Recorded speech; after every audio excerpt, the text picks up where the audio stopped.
The question of why she betrayed him echoes in the young man's mind as he watches his beloved in the arms of another man who casually mentions that it took him some time to break into his house. Because the world had already ended, there was no longer a civilized society, and power ruled everything. The girl says that strength dictated the rules, and that he should understand and not bring shame. The man grabs his baton and prepares to strike, while the young man asks what he intends to do with him. 28 weeks after the world turned to ice, humanity lay buried beneath layers of snow. A man steps onto the frozen surface, leaving footprints, and an elderly man, nearly frozen, watches him as the boy passes by with a backpack. He removes his mask and inhales the cold air, saying that it seemed no one had explored this area yet. As comforts like food and fuel had become scarce and precious, the young man looks down from a cliff, noticing that the ice layers were deeper and assuming it should be safe there. However, the ground suddenly begins to tremble. He turns, saying this was bad, wondering if it was an earthquake. The frozen world was God's way of saying that human civilizations were as fragile as layers of ice. Then, the young man plunges headfirst into an icy abyss, realizing that if he falls, he will lose his life. He grabs his equipment and tells himself not to give up now, securing himself against the ice wall, barely managing to stay on his feet. He thinks he isn't slowing down fast enough. Eventually, he crashes onto an old store. Lying on the ground, he smiles, saying that he landed in snow and would have died if it had been solid. After all, as the saying goes, what doesn't kill you makes you stronger. Looking ahead, he appears anxious because the scariest thing in this frozen world was a three-eyed creature, which some call the White Skins, monsters that see humans as prey. The young man is about to finish his sentence but is startled by a white armor. He immediately flees, thinking that he is still far from being safe. A parasite crawls along the ice stalactites hanging from the ceiling. Just as the white armor is about to seize the young man, the ice stalactites are severed. They shoot toward the demonic creature, piercing its head before it can harm the boy. He wonders if it was just a collapse caused by the commotion, but quickly changes the subject. Either way, he was safe. Snow begins falling again above him. The boy shouts that more were coming. However, the snow only falls beside him. He is buried under the snow and sighs in relief, thankful to be safe, yet he is now trapped. As the parasite slithers toward him, creeping closer to his arm, which is stuck in the snow, it then merges with him, making the boy wake up suddenly, but with one of his eyes now a different shade. Kneeling in the snow, he asks what just happened. However, a blue vein had spread along his neck. Either way, he had been outside for quite a while now. Then he notices a chocolate bar and says he can't return empty-handed. He needs to hurry. Amidst a massive frozen structure, he reflects that with most streets buried beneath layers of ice, he should return using tunnels. But he isn't sure how much longer he can continue living this way since it wasn't any better than living inside the buildings, where many people had been trapped when the disaster struck. With resources running low, no one knows what could happen next. After all, not everyone could avoid crossing the line. He approaches a corridor and looks around cautiously, noticing that no one is patrolling there. He should get home quickly. Knocking on the door of apartment 409, a girl with 2 buns in her hair opens the door. The young man asks why Ming opened the door like that, but the girl quickly embraces him, saying she really wanted to see him. She asks if he missed her, and he nods, saying he did, but he also wants to know if she locked the door, to which the girl dramatically asks if locking a door is more important than his girlfriend. The boy pulls out a chocolate bar, saying he found it for her. Handing it over, she is surprised and asks what it is, soon realizing that it's a chocolate bar. She hugs her boyfriend tightly, screaming that she loves him so much. Pulling back, the girl asks if that's all, and the young man explains that he nearly got eaten by a monster to get it, so she should hurry up and eat. However, the boy's backpack is stained with blue blood. Growing suspicious of her partner, the girl breaks the chocolate bar. Sitting before a fire, he says he hasn't found anything decent in the past few days, wondering if he should eat all the seeds he managed to gather because he had planted them all, but none had grown. However, if he ate them now, he might be sabotaging his future. So he sits on the chair anxiously, saying he would go crazy at this rate. The boy picks up a piece of meat and says that if eating this was safe, then the people here wouldn't need to tolerate their enemies anymore. He throws the meat into the fire, turning it blue as he remarks that it was highly flammable and a good fuel source. Seeing a broken clock, he wonders if it was Valentine's Day. Scratching his head, he reflects on whether he had forgotten about it. But he walks toward his girlfriend, apologizing for forgetting, only to fail in finding her. Outside the door, the boy hears a strange sound that was the signal he had planned with Ming Ming, and he wonders what she was doing outside. So he quickly opens the door, only for a bat to come flying toward him, hitting his face with full force. The boy is sent flying in an instant. Then the intruder steps into his home and wishes him a Merry Christmas, asking what he thought of the surprise while holding Ming in his arms. The boy asks if Chen Ming really betrayed him with Lu Dong, but the girl yells that he still wanted to know the reason when he had deceived her first with one of his chocolate bars because he had been stockpiling food and had a large backpack for it. Lu Dong slams his bat against the ground and apologizes to his little friend Mo, saying that he should at least give him a small warning. Since the world was over, now everything was ruled by strength. The weak couldn't even protect a woman. He had two choices: trust the strong or become food. Now, Mo should hand over whatever food he had. The boy asks how it would be possible to hide anything from him, but Ludong doesn't believe him and declares that this would be the end for him, striking his leg with the bat, then hitting the boy's face, knocking out one of his teeth, and even breaking his arm. It was a horror scene as they beat him until he lost his life completely. Injured, one of Dong's subordinates searches the entire house but finds almost nothing. Dong says they should be more thorough, demanding a knife. Then he cuts Mo while he still lies there, lifeless. Mo reflects that what he feared most had happened. If he had another chance, he would make them pay because he wanted to live, and so an entity grants his wish. Mo wakes up in an office, his computer still on. His eyes suddenly open, screaming Ludong's name and wondering what just happened because he had just lost his life. But now he had no injuries at all. There were only 28 hours left before the world froze over. With violent protests erupting in the streets, the police department had deployed a massive force to contain them. At the same time, the elites of Manhattan were drinking with their companions, and the gangs were making deals in the deepest parts of Brooklyn because no one in that city knew what was about to happen except for him, who had gone back in time.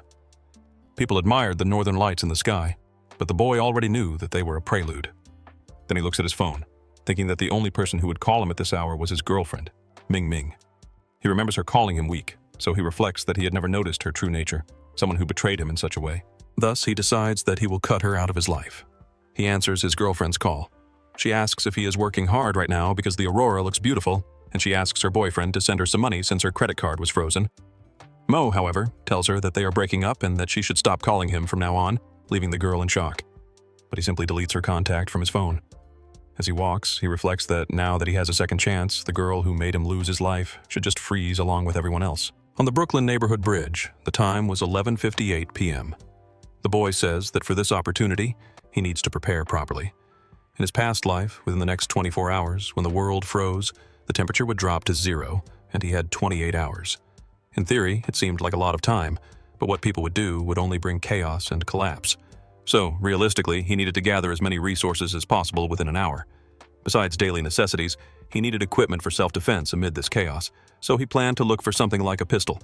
Police officers saw the boy walking and said he looked suspicious wandering around at this hour, so they should work together to apprehend him.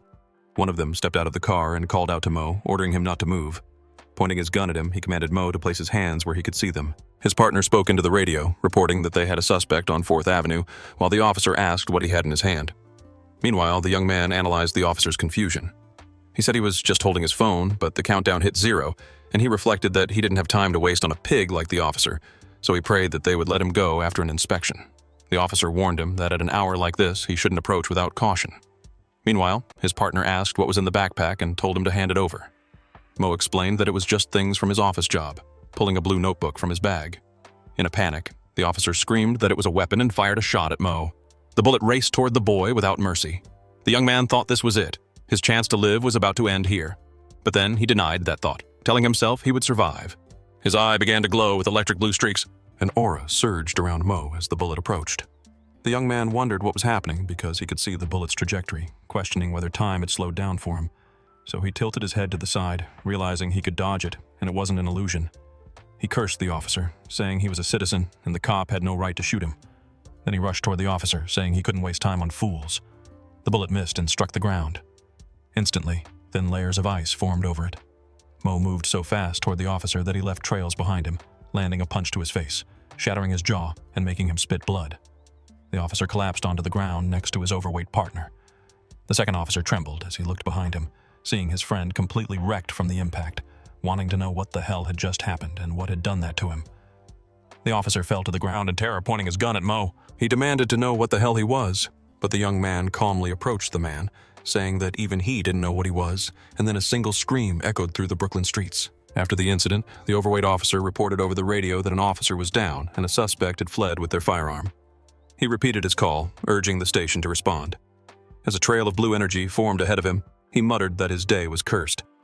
Leaving a glowing trace behind him, Mo sprinted away, heading toward his home in apartment 409 and collapsing onto the floor as the energy dissipated behind him. The young man took deep breaths, shaken, wondering if what had just happened was real, wanting to know how he had managed to do all of that. Then he picked up the gun, determined to test whether he could do it again. He aimed the pistol at the mirror and fired a shot. His ice power activated, turning one of his eyes blue.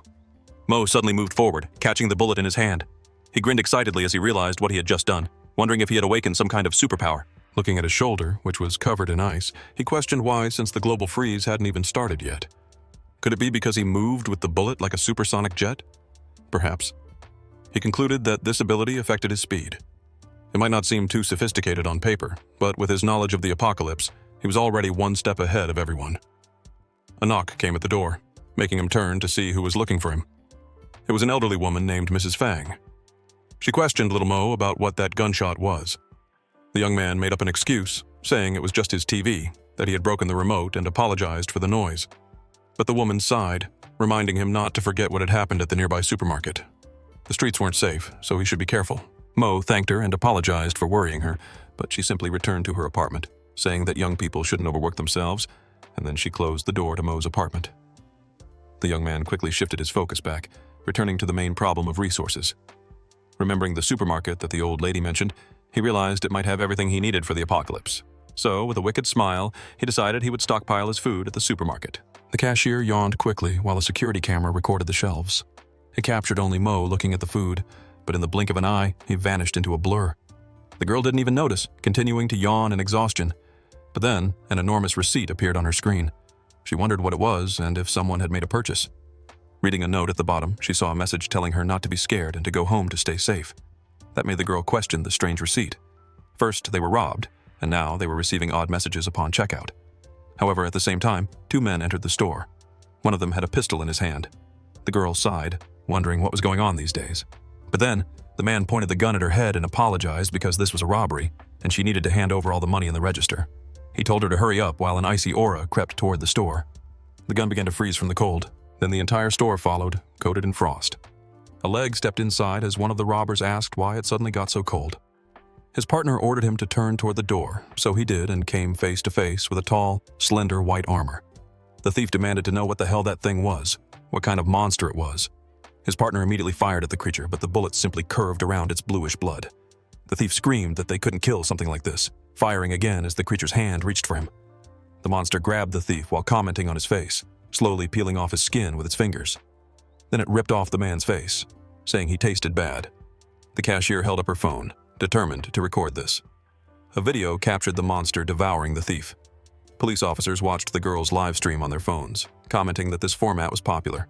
But then, an error message appeared on the screen, making them wonder if it was a government emergency alert. Suddenly, alarms blared throughout the city, warning all citizens. Mo opened his door, hearing that this was a broadcast from the Department of Logistics and Security for the Homeless. He was surprised it was starting already. The city was experiencing an unexplained cold wave, and everyone was instructed to shut their doors and windows. The cold wave was coming, and Brooklyn would be the first to suffer. An hour and 9 minutes had already passed since the beginning. Inside Building 58 of the new district, in an ordinary apartment, the alert urged citizens to pay attention. It repeated that this was a message from the Department of Logistics. Meanwhile, Officer Joe commented that it must be serious if they were getting involved.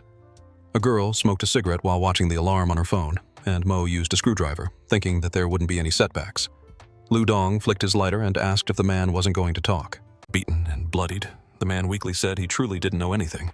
So Dong pulled out his phone, asking if he still didn't recognize it, demanding to know what was in that photo because he had drugged the boss's daughter.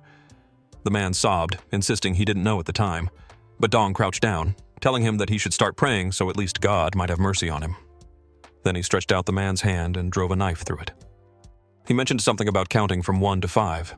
Inside the box, were 6 severed fingers.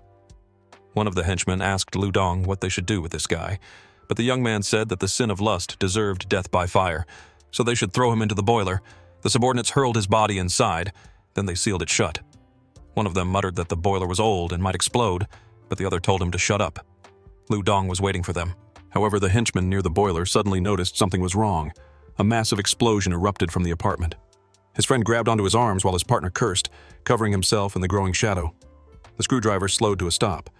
Mo declared that the plant cultivation structure was finally complete. With his current supplies, even if he didn't leave, he could survive for quite a while. But it still wasn't enough because supplies would eventually run out, and sustainable self-sufficiency was the key. His plan was to build the perfect survival chamber, one that could sustain itself indefinitely. He picked up his phone, noting that the freezing phenomenon had been going on for almost an hour now, and he needed to hurry because this was the time to speed things up, since in this world, time was life. But then a knock came at his door, and the young man wondered what it could be. As he opened it, he questioned why the sensation felt so familiar. Officer Joe apologized to Mr. Mo for disturbing him. Mo then asked old Joe what the problem was, wondering what was going on.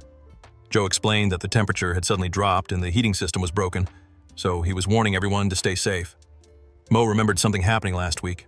The malfunction wasn't fixed in time, and when he had gone to repair it, it was already completely broken. He couldn't repeat the same mistake. He had to fix it. So he asked the officers to let him take a look. Then he closed the apartment door behind him. Climbing the stairs, the officers asked where he was going, and Mo asked if the boiler room wasn't supposed to be here. Joe explained that the boiler was in the basement. They needed to go downstairs. Mo reflected on how the boiler room was illegal in the apartment complex. Fang had mentioned it before, so it should be upstairs. He wondered if he was developing early amnesia. Inside the basement, Joe commented on how cold it was. Then Mo noticed something strange about the smoke. It felt like cold air. Joe led him toward the boiler. Mo tinkered with it, saying it should be fine now. But then he noticed a blue liquid on his hand and wondered what it was. Joe's partner asked if there was a problem, and at that moment, 2 white skins appeared behind him, exploding his head while screaming for fingers, saying that they were growing back. Mo questioned how this could be a white armor, while Joe panicked, asking what the hell that thing was. Overcome with terror, he was paralyzed. The white armor prepared to attack. Mo activated his ability, immediately dashing in front of Joe and pushing him down to prevent the white armor from striking him. Then he sprinted away, muttering that old Joe had almost lost his head. He noticed that the door was still open, so he bolted toward it. If he ran at full speed, he could escape, but the white armor caught up right behind them with its mouth wide open. Mo wondered how it could keep up with his speed. Then the monster nearly struck him. Mo questioned if this was happening because he was carrying old Joe, so he picked him up in his arms, apologizing mentally because he would have to throw him toward the door. Then he hurled old Joe with all his strength. Joe went flying, shouting, "What the hell is going on?" Crashing outside, knocked unconscious. Mo turned back toward the white armor, but the monster attacked with its head. The young man panted as he dodged the blow. That white armor kept repeating the word finger. Mo wondered if his power was connected to old Joe, trying to understand why this was happening and how his ability worked. He recalled holding old Joe and realizing that without him, his speed increased, but his ability was limited. The monster turned to attack again. Lin Mo blocked the strike, saying that his condition had nothing to do with the white armor because it was clear that when he threw old Joe, something strange happened due to his energy activation. He wondered if there was some kind of connection between them. Noticing the pebbles on the ground, Mo finally understood his condition. In his past life, humans faced the white armors with no chance of survival, so all he could think about was running. But now, things were different. Now, he was the hunter, and no longer the prey. Mo grabbed a stone from the ground. This time, he wasn't running. He readied an attack, gripping the pebble in his hand, taking a baseball stance, charging his energy into the throw. Then he hurled it toward the creature. Mo's assumption was correct, just as he thought, because his ability could only affect targets contaminated by his energy. With kinetic acceleration, the energy amplified, and even a tiny stone, when sped up to a certain degree, carried the power of an electromagnetic railgun. Blood splattered onto the ground. It was dripping from Mo's eye. He questioned what was happening, noticing that his blood was blue and wanting to know what the hell was going on. Mo collapsed onto the ground, vomiting blood, falling unconscious, unable to move. His last thought was about how cold he felt. But before his vision completely darkened, old Joe approached, holding the young man, calling him Lin, and telling him to open his eyes. Inside Joe's house, his wife commented that the wind was too strong. At this rate, they couldn't take him to a hospital. Meanwhile, the boys struggled to get the main door open. Joe ordered them to block the wind and turn on the heating. His wife worriedly remarked that the boy looked poisoned as they shouted for him not to fall asleep.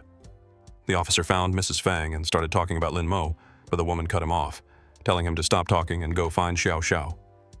Joe approached, asking Joe to excuse him. She told Joe to leave Lin Mo there, and Joe commented that the boy would be fine. The doctor continued, saying the officer should check the stairs because it was a mess. Despite his body temperature being so low, he was still alive. She wondered if he was some kind of cryogenic person. The doctor began recording a report, stating that the male patient was suspected of poisoning and was still in a coma. His vital systems were abnormal, and his body temperature was around 10 degrees Celsius, but his pulse and nerve reflexes were in normal condition. She turned off the phone, saying it was unbelievable. The blood separation process was complete, and she needed to check the result.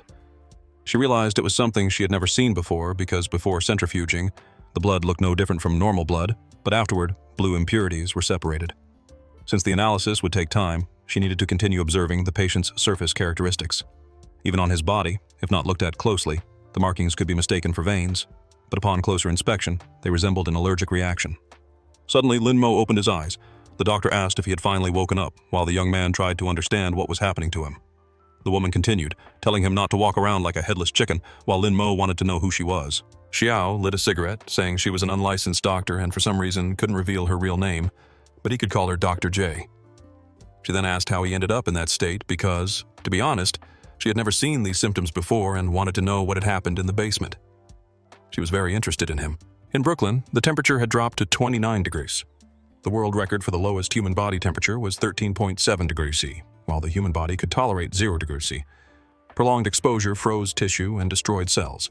Temperatures below 32 degrees C caused hypothermia, and humans couldn't survive in 29 degrees C or with a body temperature lower than 13.7 degrees C.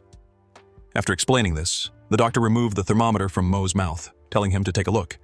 His current body temperature was 11.5 degrees C. It was a miracle he was still alive. Lin Mo could only wonder how this was possible, trying to figure out if it was because of his ability. But he didn't have time to dwell on it. He needed to complete his plan quickly. Dr. J smirked, saying she understood. Lin Mo then slipped on the water on the floor, falling and hitting his head. As she turned around, annoyed, she told him that she had ordered him not to move since his body was weak. But that wasn't the real issue. She had discovered what was wrong with him. She asked if he had a superpower, shocking the boy, who wondered how she knew. However, he didn't have time to waste on her. He scoffed, asking what kind of joke this was, but she explained that she had been observing him as a doctor. The young man thought that as long as his ability was active, even if he had to climb everything again, it would be faster. But then, blue blood dripped onto the floor. The doctor asked if he was okay as he coughed up blood. He realized he couldn't accelerate now, and based on his past experiences, he knew what was about to happen. Meanwhile, Lu Dong walked toward a door, saying that after meeting with Dr. J, they needed to behave a little better. His subordinates understood. Then he stopped in front of apartment 509. Inside were Dr. J and Lin Mo.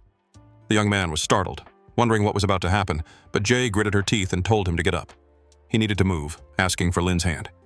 Lin sat up on the stretcher, asking what the problem was, but the doctor ordered him to lie back down. There was no more room for questions. The young man needed to understand why all of this was happening so suddenly. J told him that if he wanted to survive, he had to do exactly what she said, telling him to wait and not move under any circumstances. Then she pressed the button to open the door. Lu Dong stepped inside, apologizing for the intrusion. He was greeted by Dr. J, who asked what he wanted. The man asked if he could come in for a quick chat, and the woman told him to do as he pleased. Inside the house, J asked what he needed. The gangster explained that he had heard the resident of apartment 409 was receiving treatment and had something to discuss with him. J replied that the person he was looking for had died from poisoning. Dong simply sighed, saying that was unfortunate. Lin Mo recognized Lu Dong's voice and wondered why he had appeared here. If in his previous life he had been completely frozen before showing up, if he could use his acceleration ability now, he could take Dong's life himself. The gangster noticed something strange and turned around, saying that Dr. J had been working hard all this time, but he had seen the patient blink. So he wanted to be sure that he was lifeless and asked what she thought about him helping to check. J said that she had already told him the truth. Then Dong pressed the ignition of his lighter, saying that the doctor had saved so many of his brothers on the street, and there was no way to repay her because it was his fault, and the woman shouldn't be upset. But she shouldn't forget who was taking care of the clinic and her, so she should give a quick answer about something. Then he left the apartment, telling her to think about it. Jay complained that it was nonsense, but told Lin Mo to get up because Dong had already left, and she thought he had many questions to ask. Lin Mo asked why Dong wanted to take his life this time since there was no reason like in the past life, and also why Jay was protecting him. But before anything else, he asked the doctor where his clothes were, and she wondered if that would really be his first question. Brooklyn reached 40 degrees C. One of Dong's henchmen commented that when he was young, he watched his father take care of the furnace and felt that he couldn't be a loser like him. But now, he admired him. His friend replied that it was just the messed up weather outside and he didn't need to lament over his father. Lu Dong asked if he thought everything would improve in a few days, and the subordinate apologized. But the man added that government messages used to be broadcast every 20 minutes, and now even the internet had stopped, as if they had given up. So this sudden cold wave must be God's punishment for humanity. Joe, who was tied up, asked why God didn't punish a sinner like him. Then Dong approached and said he was just managing the apartment and wanted to know if the order he created wasn't harmonious. But the officer complained that he ordered everyone to leave and get supplies for him, or else he would cut off the heating. The gangster asked if it wasn't fair since it was an equivalent exchange. Joe simply called him a parasite. Dong turned around, saying it was a shame Lin wasn't among them. Otherwise, he could be benefiting from someone else. This left Joe in shock. Jay asked if Lin Mo was already dressed and told him to come to her when he was done. but the young man was struggling to get dressed. He asked what she needed, and the doctor wanted to know if he had any idea how long he had been unconscious. The young man guessed 6 hours, but she replied that it had been 6 whole days, completely surprising him. She explained everything that had happened during those days. Since Dong controlled the heating system, forcing residents to trade supplies for it, many people were forced to go outside, which was the same as losing their lives willingly, since those who went out thought they were going to heaven anyway. Linmo cursed him, saying that no matter where he was still a beast. Then he asked if there was any way to recover his body. Jay smiled while the cigarette was still in her mouth, saying yes, and if he wanted her to tell him, there had to be a condition. Since she ran an underground clinic, she didn't do charity, and she asked if he would accept. Linmo asked what the condition was because he would agree as long as he could do it. Then she held his chin and said he had to be her research subject and allow only her to study him, reassuring him that her research wouldn't bring him any harm since, as she had said, she was very interested in him. Linmo, with a smile, responded that the deal was done. Then the woman explained that there was a special substance in his blood, but she hadn't yet discovered what it was. What was certain was that it absorbed thermal radiation and converted thermal energy into usable energy for the entire body. But absorbing too much made his body cold. Simply put, his body suddenly had a way to store energy, so he was just hungry. Linmo asked if eating would be enough to recover. The doctor agreed, but the amount he needed to eat would be huge, and she didn't have that much food. The man told her not to worry because he would figure it out. Then he headed towards his apartment through the emergency stairs, thinking that it was good he had prepared in advance and planned to go to the supermarket to buy some supplies. He was moving stealthily against Dong's henchmen because as long as he got home safely, it would be a victory. Opening the door of apartment 409 and pressing the button on his key, he noticed that everything inside was frozen. Linmo wondered if they had cut off the heating in his room because that could freeze someone to death. But because of Dong, his room had turned into an igloo. So he opened a box, saying it contained the highest calorie food. Inside were stacks of chocolate bars. He remembered Ming Ming and said he needed to change this brand the next time he bought chocolate. Then he bit into the bar with all his strength. However, there was no reaction, and it seemed like that amount wasn't enough, so he needed to increase the dose. So he did, eating chocolate non-stop and feeling the sensation because it was as if something inside his body was creating heat, and it was a bad feeling, like he was about to lose control. The henchman opened the apartment door, asking why it was unlocked since the boss was planning to cut off the man's fingers to force it open. But today, it just opened on its own, and there were tons of supplies inside. Linmo smirked while eating the last chocolate. The henchmen readied their weapons and asked who he was and how he opened the door. Jay, in her lab, reflected that the final simulation report was ready, and she should see exactly what was inside his body. She noticed that the reversal process affected neural activity. Therefore, that was bad. If too much glycogen was replenished, he would become different. One of the henchmen yelled that it didn't matter who he was because everything there belonged to them, but Linmo's previously bluish energy turned red as he entered a state of madness. 72 hours earlier, Jay went to the boiler room and asked what the hell had happened there to turn room 409 into this. She noticed something strange forming on the floor and wanted to know what it was, but she collected it as a sample, saying it was interesting. However, a camera was pointed at the place. She said it looked like she would have to go to the security room to find out the truth. From a recorder, a man started an announcement, telling all residents to pay attention because they should distribute supplies rationally to avoid waste. Dong's henchman grabbed Joe by the arms, saying he was too heavy, but his friend reminded him not to forget what the boss said and to keep an eye on the boiler. Lu Dong continued, saying that all residents must pay a small compensation in exchange for heating. A drunk man asked if this was some kind of joke from Joe, but his colleague replied that it didn't seem like the old man. Then the gangster explained so that everyone understood the seriousness of the situation, walking over to the heating switch, saying he would turn it off for a while to save some resources. With his lunatic expression, he shut it down. Linmo suddenly woke up, facing a man who asked if he hated. The boy was dressed like a prisoner and asked what he was supposed to hate. Then the figure asked if he hated Dong, repeating the name Lu Dong. Linmo replied that it was obvious he hated him. He grabbed one of the henchmen by the neck while emanating his energy. The henchman was surrounded by a red aura. Then Linmo's eye turned the same color. He thought that the henchman was Lu Dong, saying that human flesh and beef tasted similar. Then he hurled the man far away, sending him out of the building and making him crash to the ground while burning in red energy. The people outside were shocked, seeing the completely charred body in front of the building, saying that he looked like he had fallen from the 4th floor. His friend asked what the hell just happened and who Linmo was, wondering if he was an alien. As he approached him, he noticed the energy and questioned if it was a red aurora. He quickly realized there was no way to win against Linmo and rushed at the man, planning to do whatever he could. But the hooded figure smiled, seeing the image of Lu Dong and the henchman. He used his speed to appear behind him, shocking the boy with his incredible speed. Linmo called him to come at him, trying to provoke him, and so the henchman swung at him, but the man was no longer there. Trying to strike again, Lin Mo appeared behind him, thinking of Lu Dong, telling him not to move. Then the hooded figure prepared his hand, stretching it back as the henchman ran toward him, and then activating his power with his eye, dashing forward and slicing the man's body in half. Someone suddenly opened the door. Ming Ming called out to Lin Mo, shocking the boy with her presence. He looked at Ming, who was pointing a gun at him, then shooting a dart toward his stomach. He asked why. Jay said it was just insulin, making Lin Mo's aura dissipate, and as he fell into her arms, the doctor explained that it was to break down the excess heat in his body. But she looked ahead, astonished, because all the plants had bloomed. She wanted to know what had happened there. Hunger is a catalyst for human atrocities, from eating each other to wars, which are things that repeatedly occur throughout human history. But as agricultural technology developed, human society gradually stabilized. However, hunger never left them, for in a frozen world, cultivation is an almost impossible task. History was about to repeat itself, but there's always an exception. So, Lin Mo slept with his head resting on the plants. Jay commented that he hadn't been awake for long and would have to sleep a little more, apologizing. But she wanted to know what all of this was. Picking up a tomato with her hands, she took a bite of the tomato. Shortly after, the doctor tried to analyze the taste, saying that it wasn't bad at all, and the quantity was enough to feed the entire building. 2 people walked through the snow. The stomach of a girl growled, and she felt embarrassed by the sound. Her partner asked how she was feeling and if she could hold on, but the girl simply said that it shouldn't be a problem.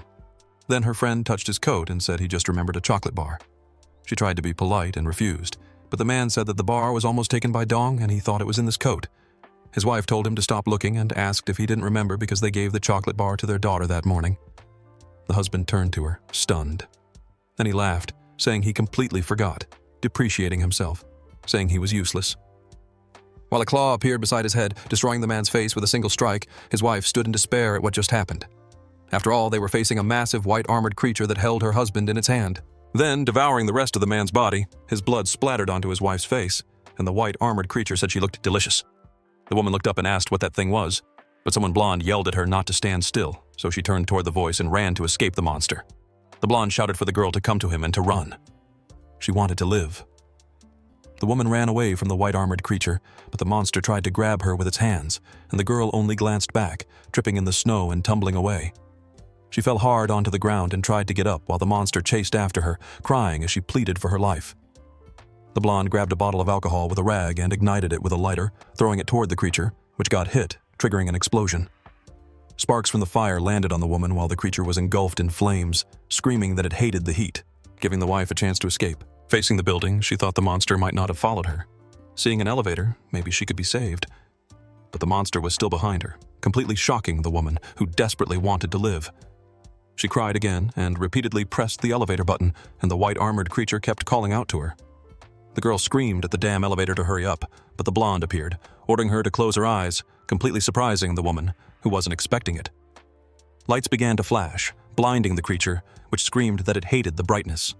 The blonde raised his hand, holding a pick between his fingers, getting ready to play a rock song. Then he strummed his guitar to save the woman. Sound waves burst forward, and the creature screamed that it hated rock as it writhed in agony. The woman's name was Dorothy Perez, and her childhood dream was to become a doctor. After growing up, she finally became one, a nurse, but she was unhappy with everything around her. But then she met Matt, who ate his food shyly beside her, and she too seemed excited to be by his side. After that, they got married. Then their daughter was born. Finally, they even moved to a new apartment, but it was something she knew very well. Whether the world suddenly froze over or criminals invaded the apartment, she feared what would come next. After going through so much, she wanted to understand what was happening now because that man, with just a guitar, managed to suppress that monster, and that was definitely the most ridiculous thing of all. The man finished his song, raising his hand high into the air. Then the creature tried to grab him, saying that noise was irritating. But, panting from his little performance, the man simply stepped on a button on the floor, releasing metal rods from the ceiling which shot toward the creature, piercing it and catching it off guard, trapping the white-armored monster among the wreckage. The monster's hand trembled in its final moments. Dorothy, astonished, asked if it was over. Collapsing to the ground as she cried, she said that it was finally finished. But she looked ahead cautiously, still overwhelmed by everything that had happened. The blonde extended his hand toward the girl, telling her that everything was fine now. Dorothy sat in front of a campfire, lost in thought. She looked at a picture of her family while her husband's face was covered in blood. The man handed her a cloth, telling her to let her husband rest in peace, sitting beside her as he continued speaking, because from dust to dust, from ashes to ashes, they needed to protect the living beyond mourning the ones who lost their lives. Dorothy looked at him with a strange expression. Then the man lit his cigarette and told her not to worry, creating an awkward atmosphere between them. Dorothy introduced herself, while the blonde stammered a bit, saying that she could call him Corbin. The woman thanked him while looking to the side, and Corbin accepted her gratitude. Dorothy asked if he was also going out to look for supplies. However, Corbin said that his situation was a little complicated, opening his guitar case and asking for a second to show her something. He said he came from Seattle searching for a friend, but as soon as he arrived, he got trapped by the cold wave.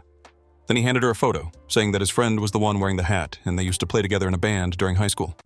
Dorothy immediately recognized Lin Mo in the photo and said he was the guy who lived in apartment 409. Then a loud noise shook both of them, and Corbin asked what was happening because the entire city was trembling from the event. He asked what those things were as a white armored monster stomped on the ground while another had its neck slashed open, and a third had elongated arms, a whole army of pale-skinned creatures advancing. Dorothy noticed the direction they were heading since it was toward the apartment building. Lin Mo finally woke up, wondering how he passed out. In front of him was a woman's body. Startled, he tried to understand what was going on. Xiao finished doing something behind him and asked if he was awake already because she had put something on him, making Lin Mo question what was placed on him. But the young man was restrained in a chair, and the doctor told him she had installed a safety measure on him, revealing a collar around his neck. Collars are one of the oldest ornamental pieces, and their meaning has always changed. In the past, they were a symbol of slavery, representing control and ownership, but now they can also be a toy for adults. Zhao said Lin Mo shouldn't worry because the collar on his neck was definitely not for those purposes. So he asked about it, thinking that he wouldn't have thought that way if she hadn't said anything, telling her that he had agreed to be her research subject, but not for this. The doctor said that the collar was a special monitoring tool, and that Lin Mo was a research subject, asking if he remembered the things inside his body because they helped him absorb heat and store it. However, it seemed to have another function, and this collar was made to prove that hypothesis. Since when his blood sugar levels were high, it would activate another state, and the collar would change from blue to red. Lin Mo asked what she was talking about and what this other state was. Then the doctor questioned if he remembered what had happened 20 minutes ago. The young man was surprised by the question, noticing that he couldn't recall what had happened. Zhao told him not to worry while placing her finger on his face, saying it was fine if he didn't remember since she was there to figure out what was happening because all of this was part of her research. Lin Mo thought that he always felt like this woman had some control over him, but he really wanted to know what was going on since once he found out, he would definitely gain some advantage over her. Zhao pressed a button on her keyboard, injecting something into Lin Mo's bloodstream, which made the young man glance to the side and see an IV drip, questioning what it was. He noticed that it was glucose with a 25% concentration. The doctor turned, noticing the reaction it caused, and said that first, she would record the data while Lin Mo just wanted to know what was happening. Zhao smiled and said she almost forgot. She knelt in front of Lin Mo, and the young man asked what she was planning. Then the woman placed a plant between his legs, completely surprising the man with the unexpected action. He quickly looked at the plant. His gaze started to turn red along with the marks on his body. Then a red energy filled the room. He shouted that the doctor dared to deceive him, but his other self appeared, saying that it was interesting, stepping out from behind Zhao and walking toward Lin Mo. He approached the small branch of the plant, making it grow and then bear tomatoes. Then he asked if Lin Mo could see him now. The young man asked what was going on, and his other self said it was nice to meet again. Lin Mo questioned if he was his other self, trying to tell the doctor that he was hallucinating, but his other self explained that the doctor couldn't hear him now. Lin tested it for himself, realizing there was no reaction when he spoke. So he asked if this was the work of that entity. The other self explained that in a way, it was, but not entirely. Lin Mo grew irritated and asked what he meant by not entirely and who he was besides the fact that they looked the same. The being explained that they were both together, to be exact. After all, alone, he couldn't have reached this level. He pulled down his hood, saying that regarding his identity, that should reveal who he was. Lin Mo was shocked when he saw. After all, his other self's eyes were bluish, and he asked if Lin remembered. The young man said that he was the parasite from back in the cave, and the parasite confirmed it, showing the mark on Lin Mo's back.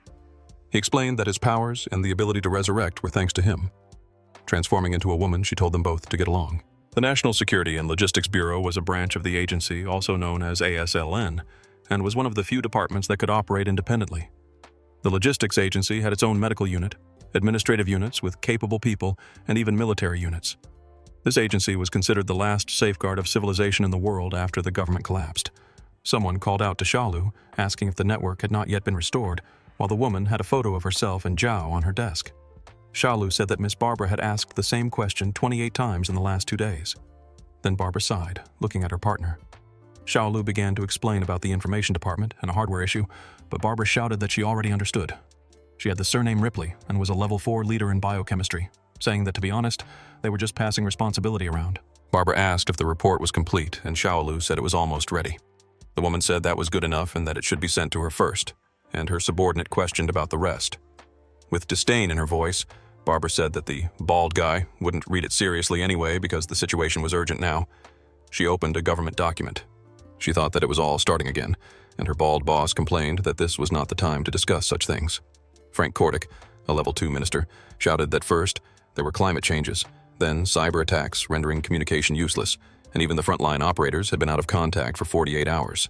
Not to mention that their agents had not been properly activated. Therefore, they were in trouble and needed to back down. He said that war never changes and praised his soldiers, but he was interrupted by a kick from Barbara straight to his lower parts, saying that he shouldn't be worrying about political matters right now. In the sample observation room, she asked if he understood her urgency. Frank stared ahead, stunned, and Barbara explained that the white-armored creature was found near the bunkers. The monster merely repeated that it was just a husk. Xiaolu said that the creature was a mutated human. Frank questioned this, but Barbara told him to look at the monster's neck. The bald man started to focus, noticing a collar on the creature, which he identified as a member of the field operations department. He wanted to know what was going on there, and Barbara explained that it happened before the network went down. A signal from a missing agent was detected near the bunker, but when the department found his body, he was already lifeless, and his codename was Silverhammer. Silver.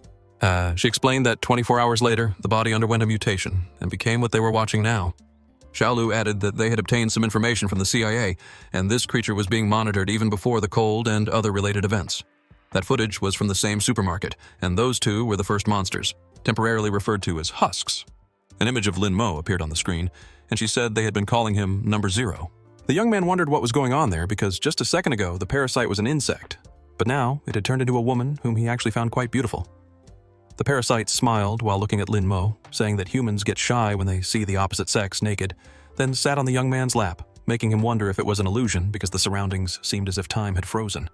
The parasite said he could think of it that way. Lin Mo was startled, asking if she could hear what he was thinking. Then the parasite explained that yes, she could because they were now fused, and Lin Mo complained that the explanation was weird.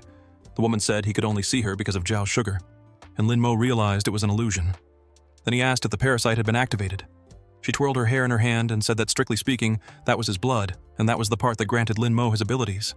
The young man asked why she was parasitizing his body, and the woman said he was a curious creature because she was different from humans and didn't belong to this dimension, making Lin Mo repeat that statement in disbelief. The parasite continued, saying that they needed to parasitize the bodies of natives to gain the ability to understand this dimension. The young man complained that it sounded like something out of a cheap romance novel.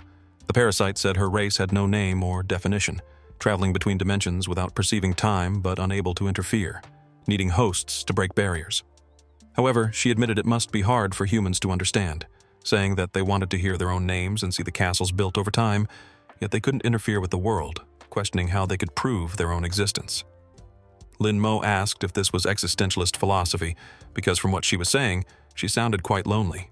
The parasite was suddenly surprised, then burst into laughter, asking if he was feeling sorry for her, and if this was what humans called empathy.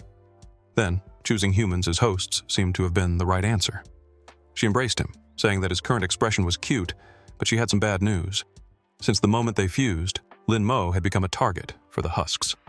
The white-armored creatures advanced toward the apartment, taking the form of wolves that gathered together. Their leader commented that the scent there was of food, but he also smelled an enemy, ordering his group to move toward the building. The creatures crashed into the structure. Lin Mo asked what the parasite meant by husks, and she responded that he would find out soon. However, if he needed anything, he could seek her out since he now knew how. Then the parasite clapped her hands, and time resumed its normal flow. Meanwhile, a vial fell close to the ground. A severed head landed beside it. A girl ran away from a white-armored creature in a corridor filled with lifeless people. Due to the sudden attack, the building's residents ran, rushing down the stairs, but a man was cornered by two monsters, banging on the door and shouting that it had locked itself at the worst possible moment. The white-armored creatures finally reached him, piercing his body as they broke through the door. Lu Dong's subordinates had been taken care of by Officer Zhou, but they prepared to fight as the creatures invaded, asking what the hell those things were. Zhou only watched as the two men were impaled by the monsters, wondering what those things were since they looked like the creature from before.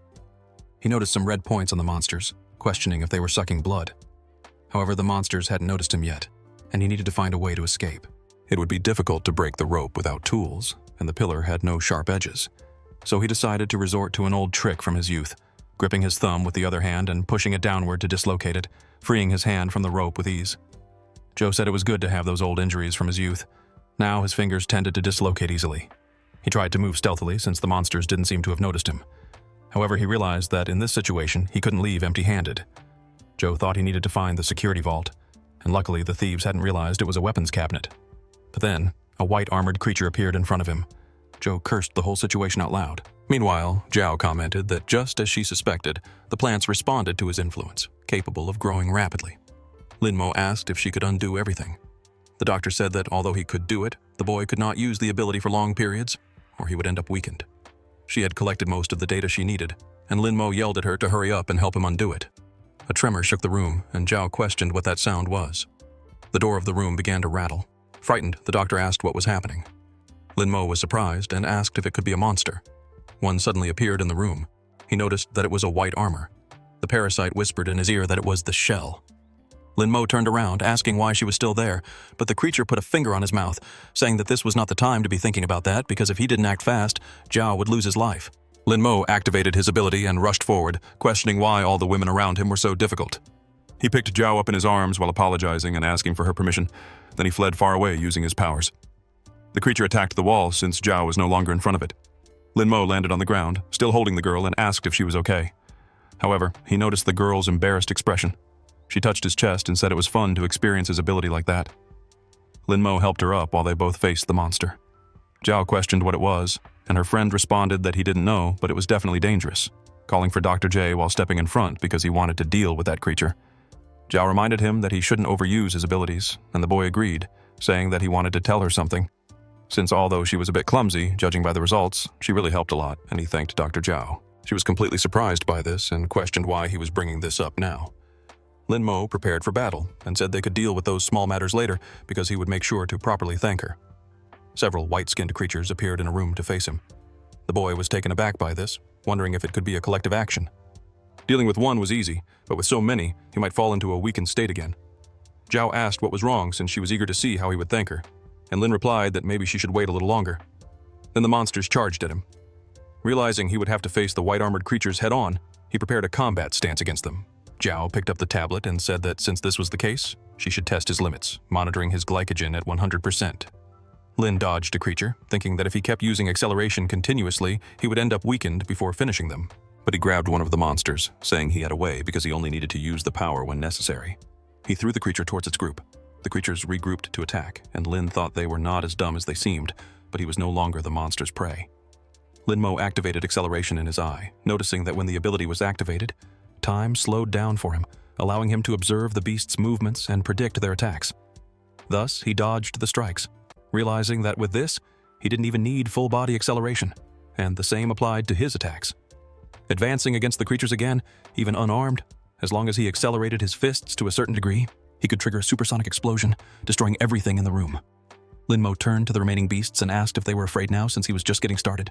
Zhao, analyzing the data, commented that although calorie consumption hadn't decreased, the efficiency of ability usage had been optimized. Since in all this time, he had consumed less than 10% of his energy, she found this interesting. With a smile on her face, she called Linmo a test subject and told him that he could unleash himself. With that previous move, Lin complained that as he suspected, she was monitoring his body condition. The beasts charged at the boy, who prepared his strike, shouting that the doctor was a fraud while unleashing a blast of power. Linmo took a deep breath after the attack. The veins in his neck had already turned blue, and his arm was still consumed by energy, but his glucose consumption was still at 83%. The doctor approached, saying he had mastered his abilities very well, and the boy just turned to look at the woman. She continued, saying she had a question since he seemed to know a lot about these things, ordering her test subject to tell her everything he knew while exhaling smoke from her cigarette. In the boiler room, the body of the white-armored creature stretched out in blood. Joe was unconscious beneath the monster, but suddenly, he opened his eyes. Looking around, he asked what was happening and noticed the blood on the floor. He pulled the knife from the monster's belly while trying to understand what just happened. He moved the monster aside. He remembered the fight he had against the creature and that if he hadn't had the lever, he would have been finished. But he walked out of the room, thinking about what would happen if the monsters appeared again and he wasn't as lucky. A vibration came from the phone in his pocket, making the man question whether the network was still down, but the call was from an unknown number. Joe put the phone in his pocket, and the caller greeted him with a "Good morning, Josh Castillo," asking if he should call him Mr. Curved Blade. Linmo explained everything he knew to Zhao, while thinking that he wouldn't mention having lost his life once and traveled through time. The doctor changed her outfit and commented that she expected as much, but if he was done talking, he should help her with the zipper. The young man zipped it up while she explained that it was a prototype environmental protection suit from her previous job, and Lin questioned the sudden outfit change. Zhao told him to look at the ceiling since the white-skinned creatures had invaded the vents. They might have damaged the ventilation, and she asked if Lin hadn't noticed the temperature drop. A noise was heard outside. Both went to the door, finding Dorothy's daughter. Zhao commented that it was just a child, and Lin said she was his neighbor. The little girl ran, and the young man chased after her while the doctor said she hated kids. Lin was surprised when he looked down the hallway because the path was covered in blood and the little girl was pointing. Joe noticed several corpses on the floor and said they were residents of the building, while Lin wondered why all of them had gunshot wounds. He approached the child, telling her it was dangerous around here, but the girl pointed to old Joe, who was lying on the ground. Lin thought that he had already lost his life. In his previous life, it had been Joe who took the initiative to share food, but he also lost to a white-armored creature. So he touched the body's shoulder, saying that in the end, good people never get a happy ending. Suddenly, Joe grabbed Lin's hand, which startled him, making him scream dramatically. The old man explained that he hadn't passed on yet, but still owed Lin one. The little girl grabbed Joe's hand, asking if she was a doctor because her mother said that doctors wear clothes with red crosses, and she had one on the back of her hand, asking if she could help Uncle Joe. Zhao looked at the child without reacting, but then she stepped closer, saying she would make an exception and wouldn't charge anything. She knelt beside Joe and asked what happened to leave him in this state, but Joe said it was a long story. Since after leaving the boiler room, his plan was to get to the security room, but the first floor was full of monsters. He ended up climbing the emergency stairs and found several survivors along the way. Since the monsters were coming, his only option was to keep going up. But that's when something happened. Lu Dong appeared with a firearm, shooting survivors in the head as they climbed the stairs, leaving the bodies for the white-armored creatures to devour. Joe asked what the man was doing, but Dong commented that he was simply using the weak to buy himself time, shooting at the other survivors along the way. While aiming at the girl, he said that the strong had always been above the weak, because it was a rule established by God. He fired his weapon again, hitting Joe, who stepped in front of the shot. After that, Dong kept going up while Joe lay there, bleeding, until he lost consciousness. Zhao said that fortunately, the bullet didn't hit a vital point, but he lost a lot of blood and needed to get to a safe place. Lin Mo repeated the name Lu Dong with rage, stepping forward as Joe asked what he planned to do. The young man looked back while activating his abilities. Lu Dong shot at other people along the way, who screamed for him to wait, saying they were human. But the man contradicted them, saying they were just weak meat, and that having bodies everywhere was good since it was enough to slow the monsters down. Because although that place was an old warehouse, it should be the safest spot in the building. He opened a door, hoping to find supplies inside, but he noticed a dark presence coming from the hallway. Lin Mo pulled down his hood, saying that he was facing the man once again, calling out to Lu Dong with anger. The gangster fired at the young man, asking if he wasn't supposed to be in hell.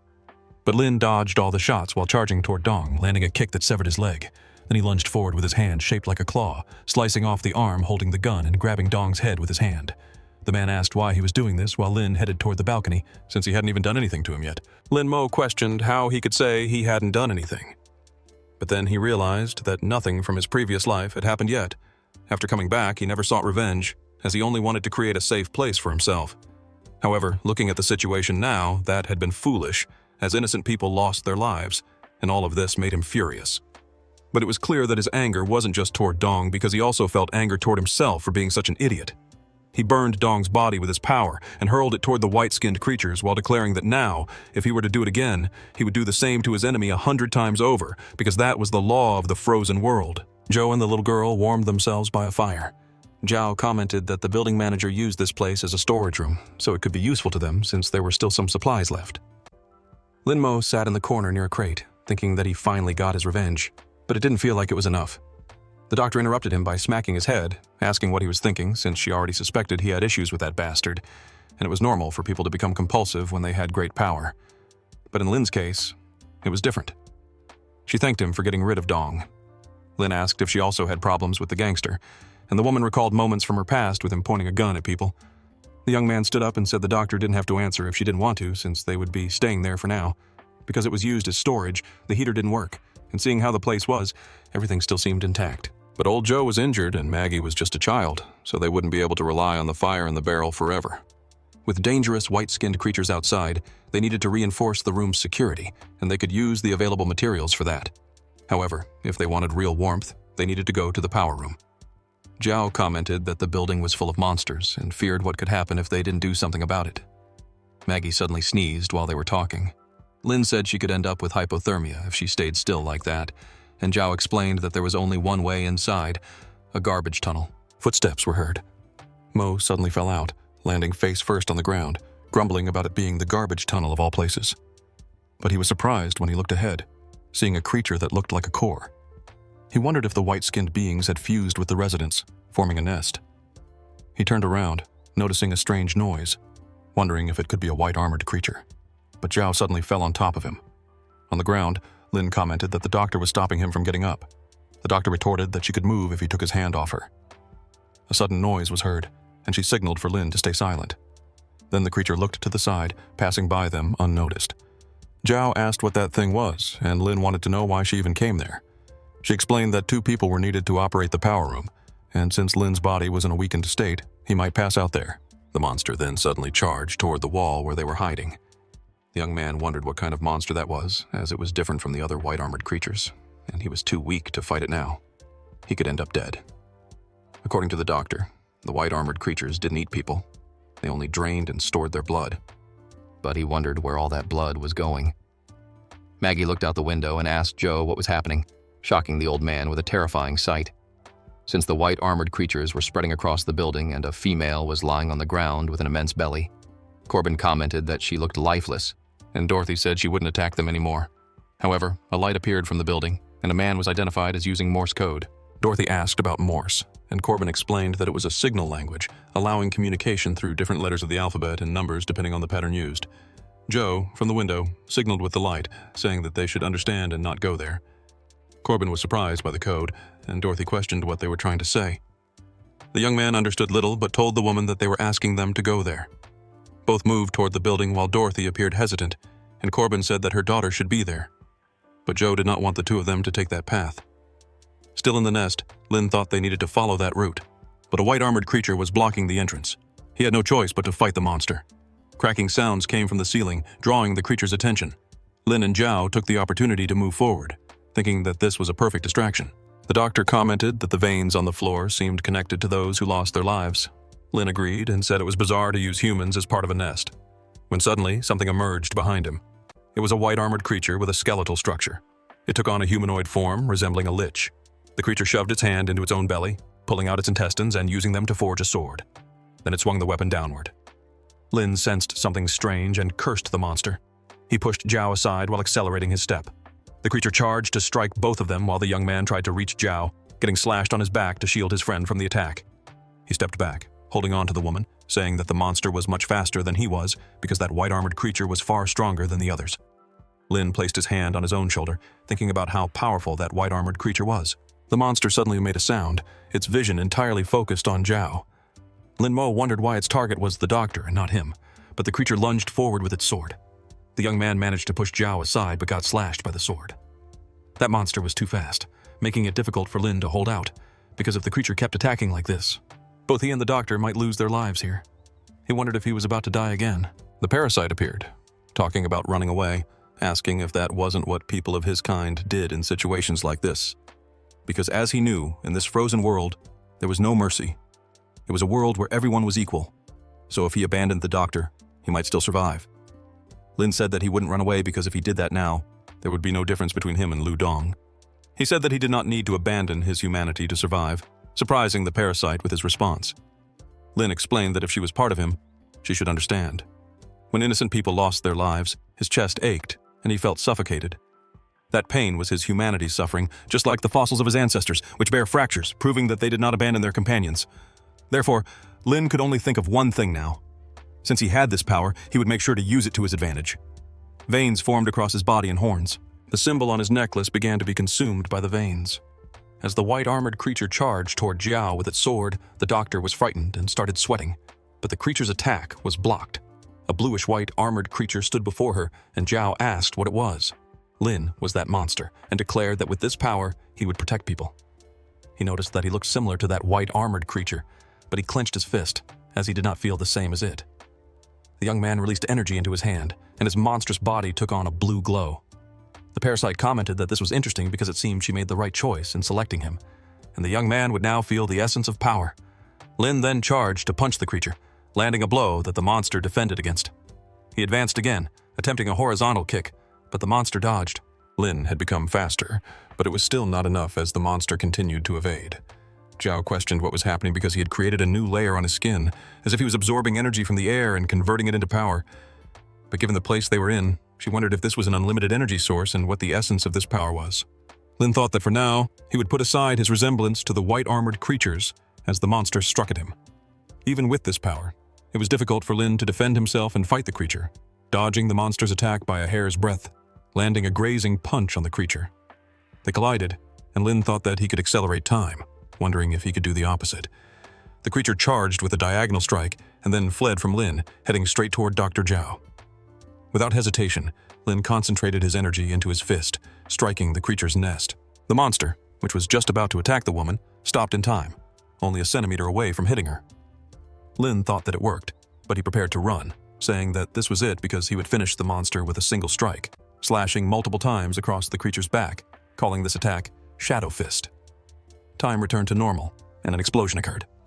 Zhao fell to the ground, covered in the creature's blood, while Lin extended his hand and said they needed to leave as they couldn't stay there. With the temperature reaching 26 degrees Celsius, Zhao commented that they did it, while Maggie cheered because it was warm and said she wanted to see her mother. A noise was heard in the cell, and Zhao asked what it was, wondering if it could be a white-armored creature. Lin opened the door, informing old Joe that he was back. The old man greeted him, saying that they finally returned. But the young man asked what had happened to him, while Zhao told him not to get agitated because if the wound opened again, she would have to stitch it up. Joe said that a while ago, he heard a noise in the ducts, and it could be a white-armored creature. Lin looked at the ducts, wondering about the noise, saying that it could just be the old pipe settling. He told old Joe not to worry as it was probably just an illusion, and the white-skinned creatures were concentrated on the lower floors. However, the duct suddenly collapsed. A strange figure fell in front of them. Joe raised his crowbar, saying that he was right, while Lin activated his power and asked if they had turned into a blood nest. But Maggie called out for her mother. Dorothy responded to her daughter, asking what she was doing there, while Corbin complained that it was the heating duct and it was way too hot. Maggie explained that a white-armored creature had invaded their home, and a blonde uncle had shot many uncles and aunts. But Uncle Joe saved her, though he got injured, and the dark-haired uncle saved him. Corbin called Linmo a smelly brat, surprising the young man that someone knew him. The blonde man rushed toward him, saying that he missed him a lot. Lin tried to recognize who he was while stepping back, but Corbin hugged him, saying that he had walked all the way from Aberdeen and crossed the entire continent. The young man immediately activated his ability, punching Corbin in the face and asking how he dared. He wondered why Corbin felt so familiar, while the blonde asked how he could do that. After all, not even his father hit him. Lin wondered if this person was also from this timeline, like the doctor, and seemed to know him. But he never had any friends in Aberdeen. Corbin clung to Lin's arm, saying that he was going to form a new band, and Mo would be Slash's right hand, while he would be Hendrix's left hand. As Maggie asked if the two of them were friends, Lin was shocked because he just wanted to know who this blonde man was, noting that the differences in this timeline compared to before could be explained by the butterfly effect. After all, the future had been altered. But there was no explanation for Corbin saying that. He could only ask the parasite. He entered his mental world and stated that he had some questions for her, but receiving no answer, he reflected that she always appeared on her own. But when he looked for her, she didn't respond, saying that the parasite was really selfish. Xiao interrupted them, saying that this was no time for reminiscing about the past, but Lin retorted, saying that he didn't even know him, and Corbin complained that he came all this way just to have fun at his expense. However, the doctor asked about the current situation because even though they solved the heating problem, there was now a much more serious one. As those white-armored creatures seemed to be the offspring of that mother, and these nests were sending blood to her, soon this building would be assimilated if they kept ignoring this. Once the blood nests took over, Lin finished her sentence, saying they would have to face the white-armored creature with the intestine sword. He said that if that was the case, with his power, he could take it on. But Jiao told him that it was not that simple since the indicator light was constantly blue, and after using Haishan, it shone even brighter. Lin wondered if Haishan was that black form and if it also consumed a lot of heat. Jiao confirmed that activating this state consumed a great amount of heat, and right now, there wasn't enough. But he was the only one capable of fighting the white-armored creatures, and the situation was dire. Mo reflected that if he wanted to survive and continue protecting, he needed warmth. Then he said he had an idea. He asked the doctor if there were any spare planks, and Joe said they were there but wanted to know why. Lin took the sword from Joe's hand and asked him to lend the sacred sword of physics, because it didn't matter whether it was the blood nests outside or the threat of the mutant white-armored ones. The core of the problem, or the main conflict, was just one. He used his power to advance and gather materials, as hunger was the best seasoning for those who lacked strength to work, and eating gave strength. Zhao said she understood. It was a hydroponic system. Lin's reasoning was truly unique, and Zhao asked if he was going to cultivate there. But the young man replied that it was about the value of honest workers and an innate ability. Since more and more people were joining, solving the food problem was a priority, reflecting that they knew what hungry people were capable of doing. Zhao blew smoke in Lin's face and asked what the next step was because the hydroponic system wouldn't produce food out of nowhere. The young man clenched his fists, ready to begin. As he walked through the building, he noticed that, as expected, the bodies had disappeared and there were no traces of blood, reflecting that something was collecting the bodies, and it could be that big guy from before. This meant he had little time, and the blood nests would soon reach that floor, so he needed to act fast. Lin wanted to use the black form to eliminate the source completely, but before that, he needed to solve the problem of warmth and food. Corbin interrupted him, calling him "Hey Goo," and asking where he was sneaking off to alone. Lin questioned how he followed him, but the blonde replied that everyone understood, and Lin didn't pay attention because he thought having a bad friend like him was embarrassing. However, he understood his friend, and now that he worked at a big company, a beggar like him wasn't well regarded. Lin wanted to know what that had to do with this guy. Corbin continued, saying that now they were alone, he could speak freely, but the young man just found him annoying. The blonde placed a hand on his shoulder and asked why his brother wouldn't speak, but Lin simply replied that they were screwed. Standing face to face with the big guy in the blood nest room under a bridge, Corbin called him Jerry, since they were quite similar because they had both been expelled and could only hide under the bridge from now on. He and the rat would depend on each other, but if he didn't want to, he didn't have to leave. Besides, it was raining, and Lin appeared, calling him. He said he knew where his friend was because whenever he got kicked out of somewhere, he hid there, asking how many times his father had beaten him. While Corbin asked if he came just to provoke him, Lin questioned how he could do that. However, even if they were running away, they couldn't just hide under an old bridge, and if they were going to flee, they should do it with style. Corbin asked where he learned those cliché lines, but Lin extended his hand and called Corbin because if they were going to run away, it should be with a good friend to make it stylish. Corbin said he would only go along so Lin would stop running away from these things, and Lin thanked him. In the present, the young man grabbed the blonde by the neck, asking what he was thinking, shouting that they should run while holding his friend. Corbin complained that this escape was not stylish at all. At a distance, Lin said the nests seemed to have spread to the 4th floor, and they needed to go back to get the seeds. Corbin complained that they should be fleeing in style, and his friend responded, wanting to know why he was saying that in a situation like this. The blonde asked if it wasn't him who had said that, and Lin said he never did. The two argued because Corbin thought Lin was pretending, and the young man denied it. But the discussion was interrupted when an impact broke the wall. The creature's hand pierced through the structure. Lin dodged, thinking that it was already too late, while Corbin was shocked by the creature breaking through the wall. Holding Lin's head, which was close to being crushed, the blonde prepared his Molotov with a bottle, catching the creature's attention and throwing the Molotov, shouting for the creature to release his brother. The monster tried to defend against the fire with its hand, throwing Lin away while trying to put out the flames. The young man crashed into the blood nest. He noticed that the veins were sticking to him because he was being absorbed by the blood nest. Trying to escape, his face became covered in veins, and even his hand was being consumed while Lin cursed the situation, thinking that everything would end like this. He opened his eyes with his smaller hand. Lin wondered what was happening, wanting to know where he was, but he noticed something strange when looking at the roots, seeing that there was a white-armored humanoid figure trapped. Lin questioned whether it was still alive, and the creature opened its eyes, looking in the young man's direction and startling him. The environment shifted, and Lin touched his foot to the ground, wanting to know what was happening and where he was now. His vision showed his childhood self holding Corbin's hand. He said that was the nosy blonde from Aberdeen and questioned who he was talking to, noticing that it was him. Lin wondered if they were really friends and if this was his memory, but his childhood version shouted that it wasn't because he wasn't the blonde one. He was Kurt Cobain's friend, not Lin's, calling him a thief. Lin opened his eyes, almost entirely consumed by the veins. Kurt pulled his hand, saying that dying like this would be pathetic. He managed to pull Mo out of the veins and asked if he was okay, while the young man reflected that he almost became food for a blood nest, wondering what had just happened. However, he quickly decided to let it go, as this was no time to think about it, wanting to know what they were going to do about that giant, as it didn't seem afraid of fire. Kurt grabbed another Molotov and said that guy was pretty tough, so he would offer him another drink. Lin interrupted him, telling him not to rush. The fat of the white-armored ones burned quickly at high temperatures, but the monster absorbed heat and had high regeneration, and Kurt realized that Lin analyzed everything calmly, something rare. He threw the Molotov with the intention of burning it until it couldn't regenerate, and Lin asked if he didn't hear him because this time, the monster didn't even bother defending against the burst of fire. Lin decided to use the black form as he couldn't leave that thing there, but nothing happened despite his attempt. He remembered what the doctor had said, that he didn't have enough energy now to use the black form, meaning he couldn't fight this thing. However, Lin was suddenly struck by a thought. From the beginning, it seemed somewhat familiar. The monster absorbing heat, and the doctor mentioned that his Haishan state did the same. So he got an idea. At that moment, the creature slammed the ground, sending the monster flying.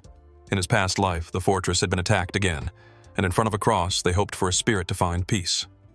Lin noticed they had been losing people for a month. They had already changed locations countless times to avoid the white-armored ones, but they always found them. No matter how much they tried to escape, they still had to keep running. Lin told old Joe that he had had enough, surprising the old man. After all, Lin Mo didn't want to run anymore. Back in the fight, he realized he had been right because he could absorb energy from the environment, and so the heat from the flames was also absorbed and converted into energy. Kurt questioned why Lin had horns now as the young man transformed. His Haishan form started to take shape, and his fist turned completely black, landing a full-force punch on the giant monster. Kurt shielded himself from the wind and wanted to know what was happening because with a single punch, his friend sent the monster flying. Lin called Kurt Corbin and told him to listen because whatever he thought he knew about him before, it had nothing to do with now. He was no longer the same. Corbin was surprised and said his friend looked amazing in that outfit, asking where he got it. The blonde had already come to terms with the fact that he couldn't call this friend a monster, but Lin denied it. Soon, he changed the subject, saying that the big guy would be tough to deal with, asking how many Molotovs Kurt still had. Kurt said he would check, opening his guitar case and showing that there were still plenty left. However, the monster regained consciousness, thanks to the punch, and stood facing the two of them. Corbin asked what they were going to do and if they were going to run. Lin wondered if he should flee, having visions of what happened in his past. The young man became more determined, deciding that he wouldn't run because running away would make things boring. Corbin looked at his friend, thinking that he had really changed, calling him by the nickname Little Black. Lin reflected that the monster wouldn't be so easily defeated because even though it had regenerative abilities, it was still very slow. Stepping on the monster's head, the young man prepared his fist to punch, causing multiple holes in the creature's body. Lin jumped back to retreat for a second, saying that now it was Kurt's turn. He threw all the Molotovs that were in the guitar case, causing a massive explosion against the monster. The creature's fat was flammable, so as long as the wound was deep enough, the fire would burn the fat. But it wouldn't take long for it to regenerate. Thus, Lin brought his hands together to attack while it burned because he would absorb the heat from the burned fat of the white armor and use the flesh and blood of his enemy for his own benefit. His monstrous form grew wings on his back, and his energy emanated more powerfully. He stomped on the ground with force, advancing rapidly, destroying everything in his path with his explosion of energy. Lin used his foot to stop the impact, pointing his finger at the creature and then getting close to it.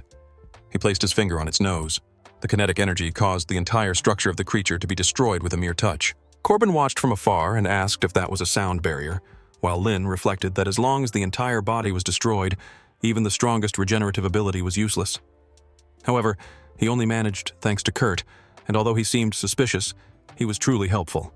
He helped his friend up, asking if he was okay while thinking that he looked sloppy but wasn't an idiot. Kurt questioned why he was being so polite, asking if they were going downstairs to do that again, making Lin think he was an idiot. Corbin yelled when they entered the apartment in room 409. He said he finally understood because they were there to get seeds and the nutrient solution, questioning when his friend learned about agriculture and how he got all these things. He also wanted to know when he got his powers, but Lin mentally complained about finding an idiot even after being reborn. On Lin's necklace, a voice was heard trying to communicate. The young man was surprised while Corbin asked where he got such a cool necklace. Mo told him to shut up and placed his fingers on his nose. Corbin yelled that he was hurting him and that he was bleeding, and Zhao asked what the two were doing. Lin asked if the necklace was for communication and also explained that he only managed to reach the room. The doctor announced that she had good news because they found some old things in the warehouse, like this old radio station. They also found gardening supplies, which the housewife probably used for planting flowers. Lin asked if that was the good news, and the doctor continued talking because she had a personal request. At the doctor's house, Lin reflected that he couldn't believe he had returned to this place. Corbin commented that even that trashy building had a lab, and his friend said it was a clinic, but he was right. As they searched for the capsule the doctor wanted, he saw a giant flask and asked what it was for because it seemed real, and what Kurt said might be true. The doctor might not actually be a doctor. He saw a biohazard warning and wondered if the doctor was studying the white armor, wanting to know who the hell the doctor really was. Corbin turned on the computer, and Lin asked what he was doing, hitting his friend on the head and telling him not to mess with other people's computers, asking what if he deleted the doctor's important information. But Kurt said he wasn't an idiot. Lin had a sudden realization and thought about the information, telling Kurt to leave and calling him a lackey, which enraged his friend. Lin told him to go and gather useful supplies, but Corbin told him not to kick his guitar. He sat at the computer because he might find something important. Lin finally found information on the computer, seeing a photo of her younger self and noting that she was shy. He also noticed the ID on her neck. The young man understood that the doctor was hiding things from him. The base door opened. Joe greeted Lin for returning, asking how it went, and Corbin explained that everything went well while Zhao listened to the conversation, distant, watching the people.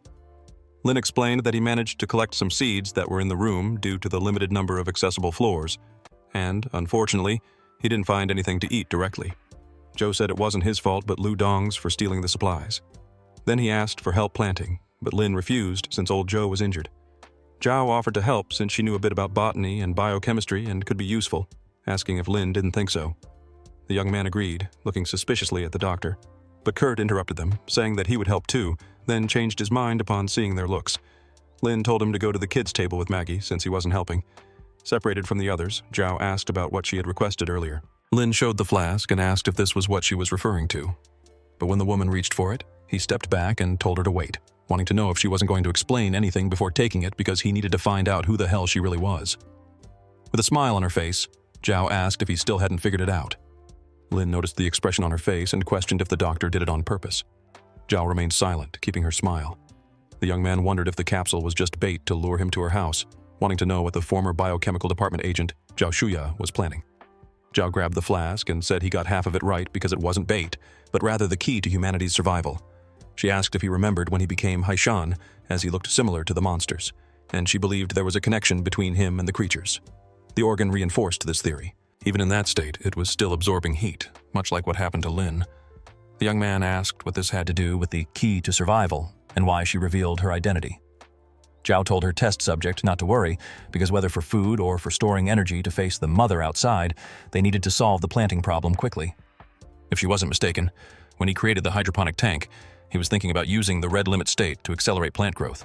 In other words, the key to everything was Lin entering the red limit. But he didn't have enough energy to fight, let alone reach that state. Even if he could absorb heat from the surroundings, he still wouldn't be able to because his storage organs weren't efficient enough yet to allow it. So, if she could add this organ, they could have a more efficient absorption system that would enable Lin Mo to enter the red limit. Lin stopped, intending to think for a moment, but Zhao pressed the flask against his abdomen, summarizing that to survive, he needed to insert that into himself. The young man asked if there wouldn't be any rejection reaction, but black veins began to spread over the flask. Zhao asked what that was. Then the veins formed a face and an immense force. Lin Mo also didn't know what was happening, wondering if the Black Fury wanted a piece of the white armor's flesh. The flask shattered on the ground, and Zhao analyzed that the young man's body couldn't wait any longer. Thus, he entered the red limit state, collapsing to the ground as a creature emerged from his back. The doctor wondered if his power source came from a parasite, wanting to know how he could fit such a massive entity inside his body. Lin simply smiled in the red limit state. It was time to plant. He said the seedlings would mature naturally, and the shelves were sterilized, free of algae, with only a few things missing. But he heard a noise from the top of the shelf. Maggie touched a plant and asked what it was because it was so small. Lin said it was a lettuce seedling, and the little girl asked about seedlings, so the young man explained that it was a baby lettuce, just like little Maggie. The girl disagreed, saying that wasn't true because she was taller. Then she asked what lettuce even was.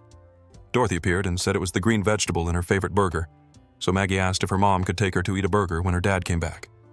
Dorothy tried to talk about her father, but Kurt came up behind Lin and bluntly told her that her father was gone, leaving the young man speechless. But he quickly interrupted Dorothy's train of thought and turned to Corbin, asking if he brought the wheat seeds to make bread. Corbin responded that he did, and Lin followed up asking about tomato and cucumber seeds to make a burger. Then they asked little Maggie if she would like a burger because they would eat as soon as the little lettuce became big. Maggie asked how long that would take. Lin explained that if they were in ancient Greece, he would be the god of agriculture, and with him, plants would grow super fast. Then Maggie shouted that this was great. Dorothy thanked the guys, and Lin introduced himself as the guy from apartment 409. The woman said that they were trapped in this situation, and if they could at least make plants grow faster, they wouldn't suffer from cold or hunger. Kurt said his friend was super talented and wasn't joking, But Lin interrupted him before he could mention his powers, dragging him away and asking him not to say anything because the fewer people who knew, the better. Kurt asked why. Lin told him not to ask, remembering Xiao mentioning that she had worked on a fire in the field project during her time in the Secret Service. The security level of the program was high and the departments involved were confidential, even among themselves.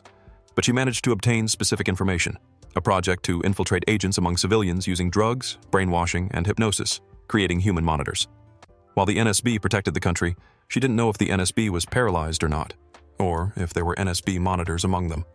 But if they found out about him, nothing good would happen, and the fewer people who knew, the better. Lin agreed, saying he had a solution while hitting Kurt on the head. Corbin walked away with Dorothy, saying she didn't need to worry since Lin was the god of agriculture. The young man looked around, searching for someone, but then he noticed he was alone. He pointed his arm at the plants, deciding he would begin focusing intensely with his eyes closed, then activating the red limit. But he was being filmed by a camera, and it was being broadcast. A satellite beeped, and communication asked if it had been restored, restarting the system and connecting the satellite to search for whatever they could find. In the sky, people asked what was happening because the area was frozen, and they would need to gather ground information to locate terrestrial equipment, activating the only 3 drones available. However, since it was cold, the batteries wouldn't last long, so they needed to collect as much information as possible before losing them. An employee asked what his superior was looking for, and he responded that he was searching for anything useful. She told the boys to stay low because with luck they might find a sign of survivors or a rescue team. One of them responded that there was nothing interesting on his side, noticing the vane on the building and telling them to wait. As he got closer, the vanes took over the transmission, but the drone was immediately destroyed. The mother raised her bleeding hand, and the drones questioned what that was and started recording. But the creature began pulling the vanes from around it. A limb emerged from within the structure. The entire building shook, including Lin's room. He wondered if it was an earthquake.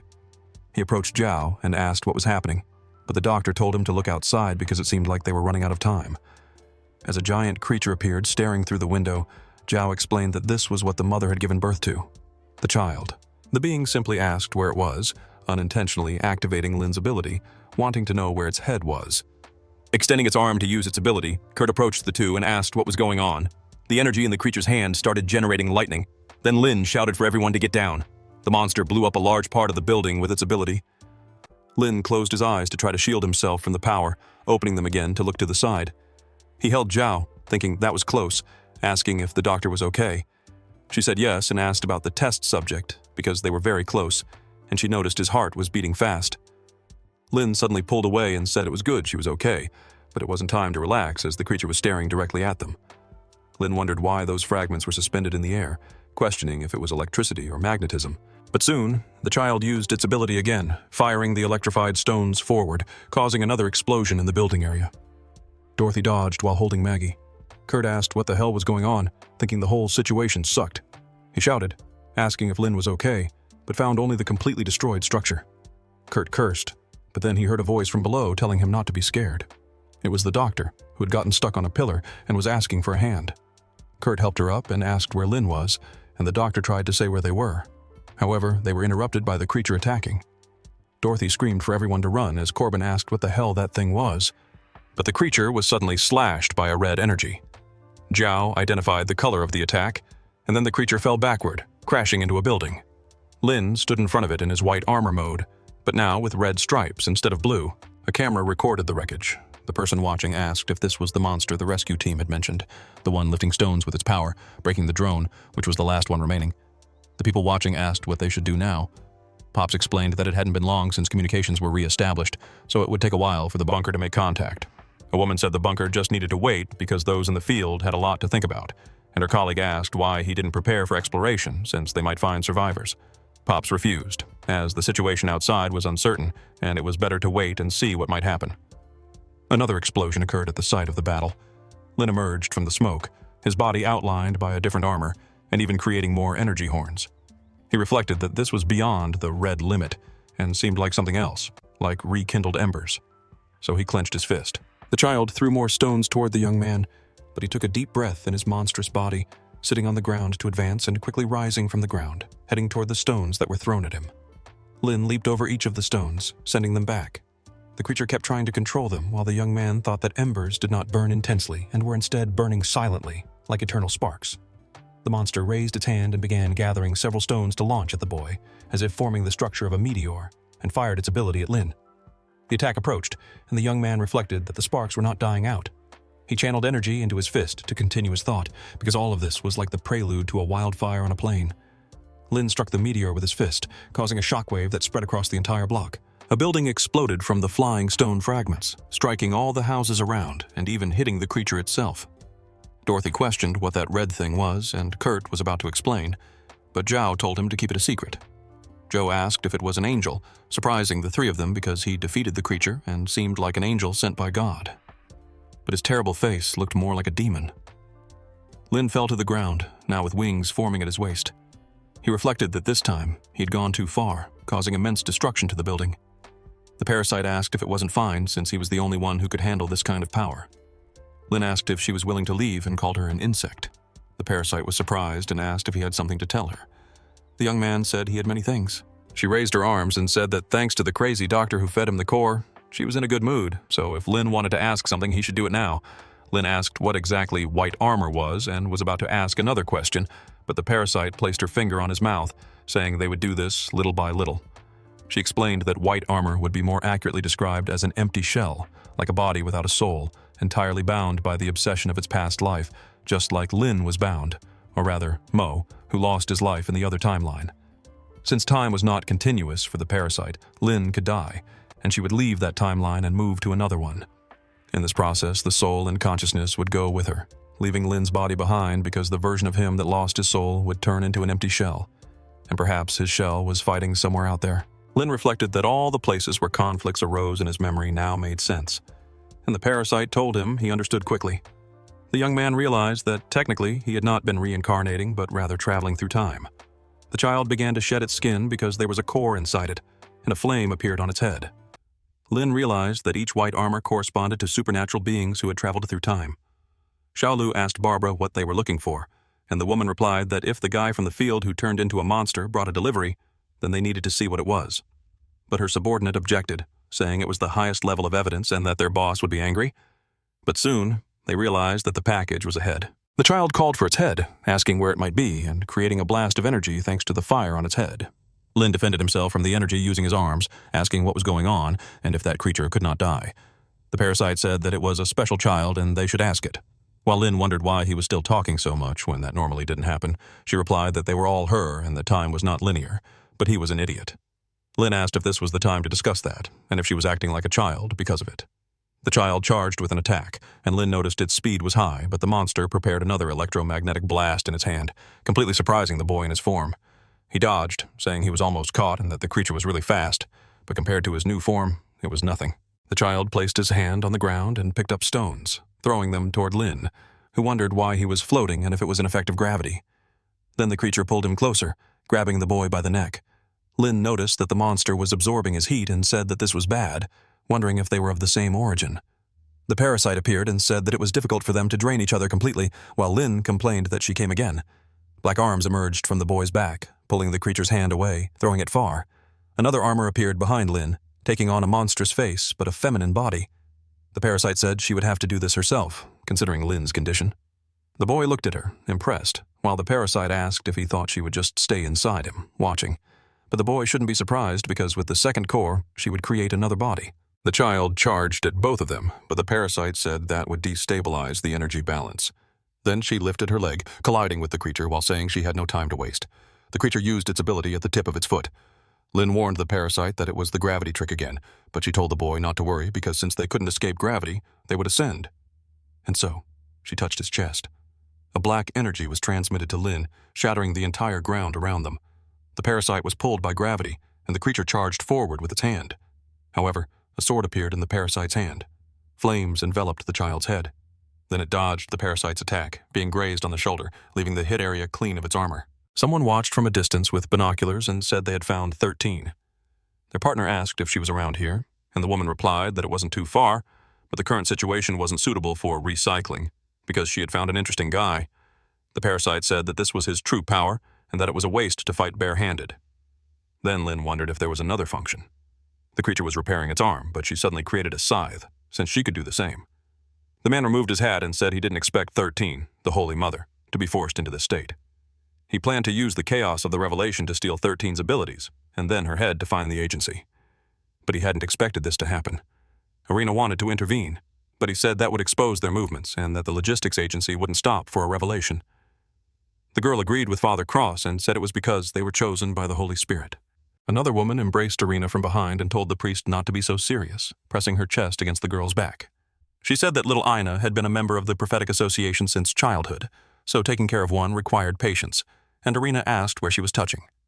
The priest warned that Jenny was late, and the woman said that dealing with the insects following them was difficult, so the priest thanked her for being well.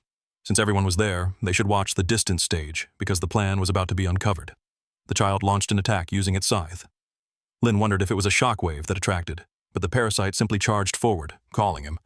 He reflected that moments ago she used the attraction force to cause a massive explosion, and now she was trying the same thing. Then he told the parasite to wait because it was a trick. The parasite was surprised upon getting close, being caught by a burst of attacks that she blocked with the sword. The repulsion force of the scythe sent the parasite flying far. Then the creature charged from the ground, aiming for a downward strike at the parasite's head. She was startled by the attempt, but was struck by the blow. Her scythe was embedded in the ground, but there was nothing there. Looking forward in search of the two, Lin held the parasite in his arms and said that, as he mentioned before, she was fast. But compared to him, the child was at least 500 cosmic velocities behind him. The parasite got up and said that this was the child's ability, and not an ordinary shell, while Lin responded that he felt it. She was stronger than the other white armors. Father Cross explained that a body was supposed to be empty, but it was filled with the soul, and it was not in harmony. That's what he thought when he first saw 13, since she was both a divine child and an empty shell at the same time. Her soul and flesh were disconnected, but she was more superhuman than a white armor, though still a bit of both. Zhao reflected that she thought it was just her imagination, but this situation... She asked her test subject not to disappoint her. Lin just tried to calm himself and not get anxious because she had released the attraction force before, and her body parts were turning white both times. However, the bronze parts could use repulsion force. He then realized the creature's ability. Lin asked if the parasite hadn't told him to incinerate her a moment ago, so they should increase their firepower. The parasite repeated that phrase, but with a smile. She agreed and said she understood, asking Lin to extend his hand. The young man was surprised by the parasite's action. She placed his hand between her breasts, and Lin questioned what she was trying to do. A rupture formed in her body, shaping the hilt of a weapon for Lin. The child charged again with her scythe, but the sword emerged from the parasite's chest before the child's attack could reach them. Lin fully drew the large sword and blocked the scythe, surprising the child with the sheer power, which created an explosion that repelled her. The monster crashed to the ground with its arms closed while Lin rested the sword on his shoulder, walking slowly toward the child. The parasite advanced from behind her. Since the left hand could release the repulsion force, she should be attacked from the left, forcing her to use repulsion force to defend herself. The sight began to deform as Lin thought that to control his opponent's attack path, this was the moment when his best opportunity to strike had arrived. Advancing with his wings, therefore, he would counterattack from the monster's right, forcing her to use the attraction force to pull him closer. Attraction force could only be used for defense, so she could only change the path of Lin's attack. In this case, that was exactly what the young man wanted, because it would prove that her body was like a magnet, following magnetic flows. These flows became Lin's acceleration zones, because by adding the kinetic energy coming from his rapid speed, that was the exact moment to give his all. Lin caused an explosion in the area with his attack. He took a deep breath after landing the blow while the child looked upward. Lin had managed to pierce the creature with the sword. The parasite followed up with an overhead strike, aiming to deliver the finishing blow to end the battle. Cross prayed for God to protect his chosen child, using his golden pilgrimage attack. Lights carried Arena onto the battlefield. Jingu questioned whether she was sent correctly since it might cause some discomfort, but the girl said she was fine and summoned the holy coffin. The parasite was about to strike from above when Arena drew her sword. She said it was interesting because it was like looking in a mirror. Arena had a protective covering over her eye, shielding her. She finally unsheathed her sword, slashing at the parasite. Lin asked who this girl was as she approached, because he thought she was a superhuman. 13 deconstructed in front of them both. Arena grabbed its core with her hand, and as the parasite tried to intervene, Ginyu warned of a sneak attack. The girl flipped her sword around, blocking the parasite's strike. She hurled the monster far away. Lin caught her by the waist. Arena, holding the core in her hand, said that 13 was safe and she wanted to return quickly, but Cross asked for a moment. The priest said he could see her from there and would mark her as a direct target, so she should jump when the time came because he didn't want to bring the ground beneath her down as well. Lin wondered what Ina was trying to do as the girl crouched and said it was troublesome. The young man wanted to know why a human was trying to save the white armor, but Arena just jumped off the ground. Cross instructed Jinu to capture her properly. Then the woman appeared, holding Arena in her arms and welcoming her. The girl was surprised to be received by Jinu. She told Arena not to worry about 13, but the girl cursed Cross for doing it on purpose. The priest asked if she also wanted to crash into the ground when she was taken there because his ability had limits. Arena, irritated, threw 13's core at Cross, who reflected that it might take a little longer to incubate a new body while Gingu annoyed Ina. Cross asked 13 to be a good girl and sleep in the process. Since the leader of the Prophetic Association had told them before to move carefully, he couldn't challenge a leader. However, he really wanted to talk to the other two who had defeated 13. While Lin said they had escaped, the battlefield was completely destroyed. Zhao commented that there was too much smoke and he couldn't see the situation. Zhao said it seemed to be over, and Corbin wanted to know about the monster. The doctor warned that they seemed to be safe, but Maggie wanted to know about Lin Mo. The officer called for Lin while trying to see through the smoke, wondering if Lin had gotten out of there. The young man appeared and asked why everyone was looking down because today he had to get up from the 3rd floor. In the medical room moments later, Zhao questioned if Lin had hit his head, as it seemed like a blessing from God. The young man agreed, and Zhao told him to move his hand because she was going to take a look. Lin said he was fine and whispered to the girl that it wasn't necessary. Zhao responded that he wouldn't lose anything by letting her check, then whispered back that they should act properly. Zhou said that everyone being okay could be considered pure luck, but due to the shockwaves, the pipes broke outside, and the heating system probably wouldn't work anymore. So, after a big round, they were back to square one. But Lin told him not to be pessimistic since the situation wasn't as bad as he thought. When he went up the stairs, he discovered that the blood nests had disappeared, meaning they could go down to check the lower floors. But their group was the only one alive in the building, though it wasn't time to grieve since they needed to find the former residents' supplies to block the wind and rain. So he told Zhou not to worry too much because he would let everyone know to relocate. While Zhou trembled with his phone in hand, saying that the agency wasted no time, outside, someone knocked on a truck. The doors opened, and the soldier greeted Captain Pops, Sergeant Rhodes, and Corporal Lei, saying that he was Secret Agent Zion White and was there to deliver the bunker's orders to capture the superhuman Lin Mo.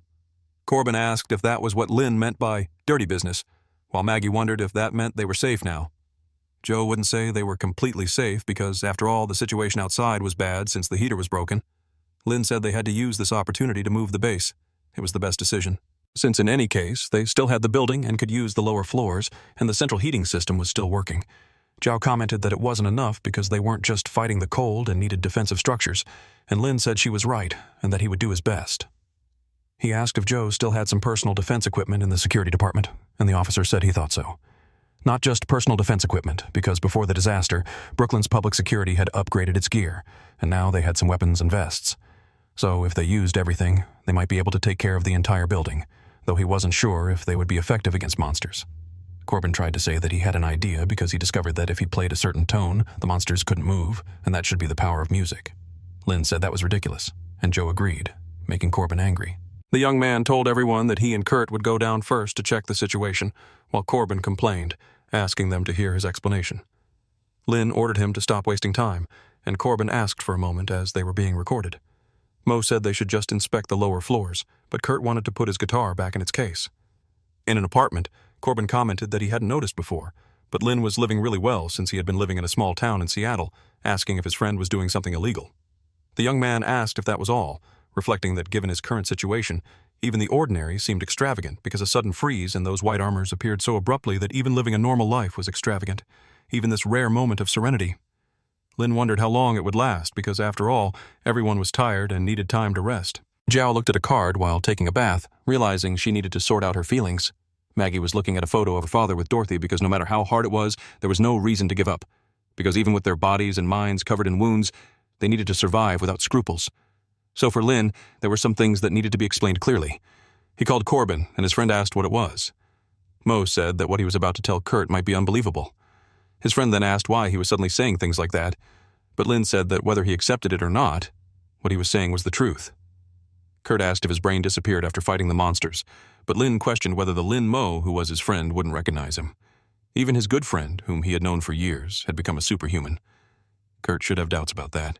The young man explained that the person standing in front of him was someone who should not be alive. A Lin Mo from another timeline who had taken over the body of Kurt's friend, and the real owner of the body was no longer there, surprising Kurt with the exaggerated explanation. Lin said it was difficult to accept, and not believing him was part of what he expected. But he was telling him because he was a good friend of the original owner of this body, and after days it would only get more difficult, so he didn't want to put him in trouble by hiding the truth from Kurt.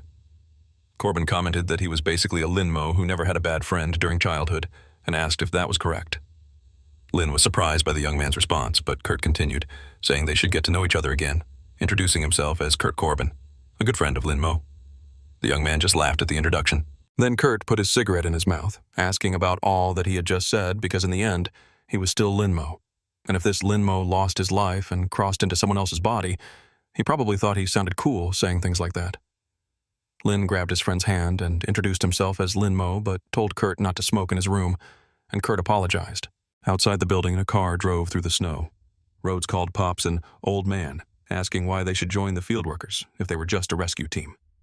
The man stayed silent for a second and said he knew that Agent White was being pressured by time, but asked if they didn't need to exchange some information first. White replied that there was no time to waste because he knew what they were going to ask. As a rescue team, they must have noticed that very little information had been provided beforehand. There was a group of humans trying to capture the target before them. It would take too long to explain everything, so he would give the main points because right after the freezing began, the National Intelligence Bureau activated the National Crisis Management Protocol. At that time, communications were cut off, and the execution of the protocol became chaotic. Pop said that during that same period, their team received no orders and was left on standby, but he had mentioned before that the communication failure was not a technical issue. White explained that no matter how strong the monsters were, they couldn't have destroyed the backup communication plan as well. That was human action. The commander said that thinking about it, the disaster and everything that happened was too convenient. White agreed, adding that fortunately, communications were restored. However, the Intelligence Department and the Biosafety Department suspected that this series of events had been orchestrated by a strange, secret organization.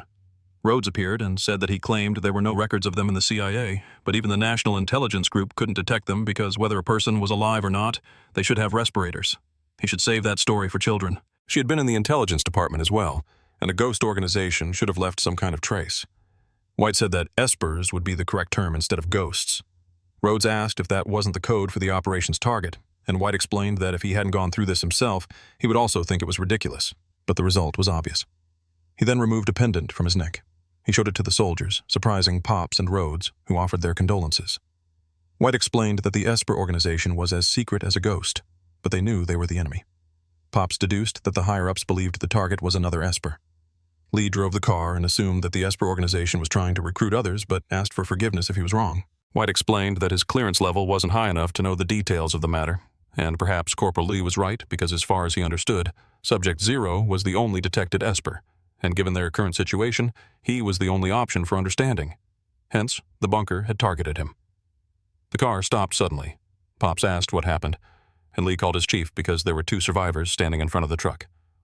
The captain looked through the car's rearview mirror and said it was strange, but he would step out first to check. He got out in front of the 2 and asked if they were okay, introducing himself as an agent of the National Intelligence Bureau, offering to help them. Both survivors thanked him, asking for help to get out because Brooklyn had turned into hell. While White listened to the conversation, holding his weapon, Pops explained that it was a bit complicated, thinking that although they were a combat team, they had an urgent mission now, but he couldn't leave them behind as it was his duty, surprising the 2 survivors. He had a commitment to get to and informed the 2 civilians that there were some supplies in the car and that he could share them. Both asked about the supplies with a dark expression. Then the girl pulled out a knife, while Pops said he knew times were tough, but they should calm down as he tried to reach for his gun. However, the survivors held him back to prevent it. The girl suddenly tried to attack with a knife, but was stopped by precision shots to the chest. White was aiming at them from a distance, landing a shot to the other man's head. Someone on top of a building had a Molotov, but White had already spotted them from afar. The person lit the Molotov as the soldier aimed his rifle at them and took it out with his sights focused on the Molotov. He fired again with his sniper, exploding the bomb before it could hit them. Pops managed to land a kick on one of the survivors, hitting the other with an elbow strike to the chest, while White finished them off with a headshot. Pops pulled his pistol and shot the woman in the chest, finishing her with a shot to the head. White noticed one of the survivors coming at him with an axe, but he turned to grab the gun at his waist, pulling the trigger and firing at the survivor with ease. He fell with multiple shots to his arms and legs while White finished him with a shot to the head. Pops shouted that he was safe, and the soldier did the same. Then he got back in the car, and Rhodes asked him something. Pops wanted to know what was wrong, but Rhodes questioned whether they weren't survivors, saying that people were driven to madness and hoping that Subject 0 wasn't. Corbin warned his friend that he had placed it there, but Lin was drawing along with Zhao, who commented that the place could be used as a greenhouse. Kurt said that people who didn't know any better would think they were doing zero shopping. To summarize the group's plan, the east side of the 3rd floor would be converted into a plant greenhouse, while the west side would be suitable for living since the 6th floor was severely damaged and the others were affected. It was safer for everyone to stay on the third. As for the first and second floors, they would be set with traps, and the security room would serve as a forward outpost or command center. But Lin felt like something was missing. Zhao commented that he could handle it with one hand when he was younger, and Corbin told him he was bragging. The officer asked if they were going to the garage to try it out, and Kurt accepted the old man's challenge. Lin thought this was really childish, but Zhao warned him through the communicator that he should come to her. The young man asked what it was, but the doctor told him he would know when he got there. So the young man did and went to her, asking what she needed. But Zhao said that in the last battle, he had mentioned seeing his own kind. The young man agreed and said she was the one who stole the White Armor's core. Zhao said she had something to tell him, playing a message from someone telling the survivors not to blame themselves amid the frost. Lin asked why she was making him listen to this, but the doctor told him to keep listening.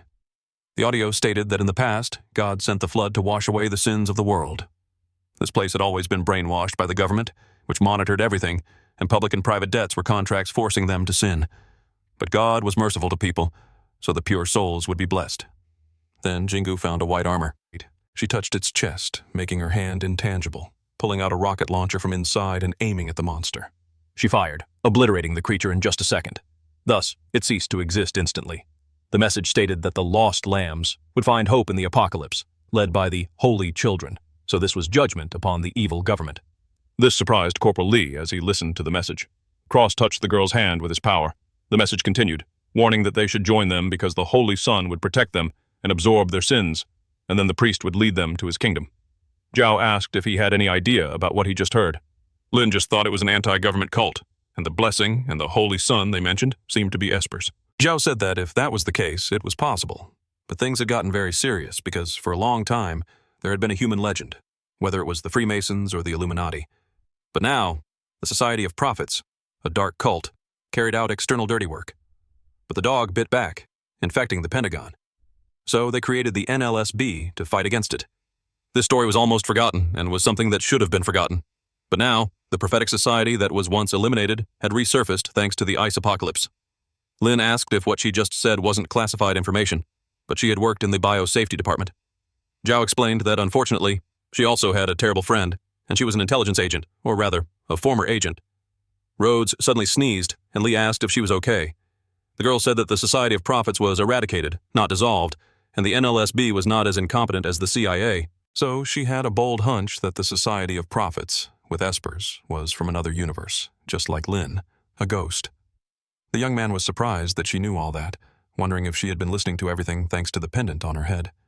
Xiao exhaled smoke and said it was touching and a little sweet for two men, but Lin yelled that it was a bond between friends. The doctor continued, saying that if that was the case, maybe the Society of Prophets had noticed Lin, and in any case, they had an enemy to protect themselves against. She asked if he wasn't going to move and if they should help carry his things, without forgetting the ashtray. While Lin said she called him just for that, Lee turned off the radio and said that it wasn't surprising that the intelligence department hadn't found records if it was the Society of Prophets, asking Rhodes if there was any secret. The woman said it was more than a secret. It was related to the National Intelligence Cabinet, but the superiors had other thoughts. However, a hand covered her mouth. Pops told Sergeant Rhodes not to forget that she was transferred to the field department.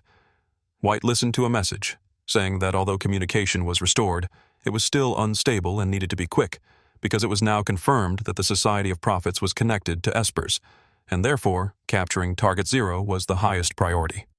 To help complete the mission quickly, the superiors had decided to grant him high authority as an exception. Any form of resistance at this moment was a threat to the plan to save humanity. Therefore, having maximum authority meant he could eliminate any threat as he saw fit and activate other agents at any time. Inside room 303, a burger was held by a hand. Then Maggie took a big bite. Dorothy commented that she didn't expect Lin to make food grow so fast, and she really could praise a burger, thanks to him.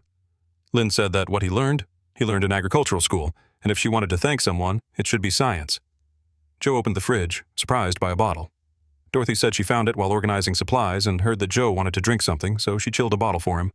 Joe thanked her, pouring tequila into a glass of water, then cutting a lime in half. Joe handed the drink with salt to Mr. Lin. Lin asked the old man what that was.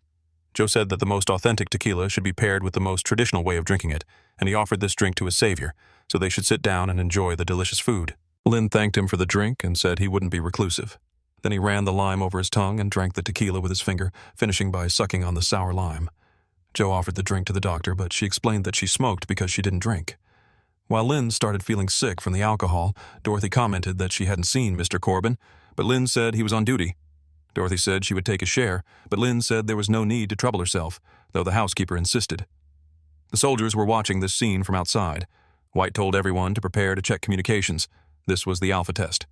Rhodes, at the base, said she was fine and HQ was received, calling for Bravo and Delta.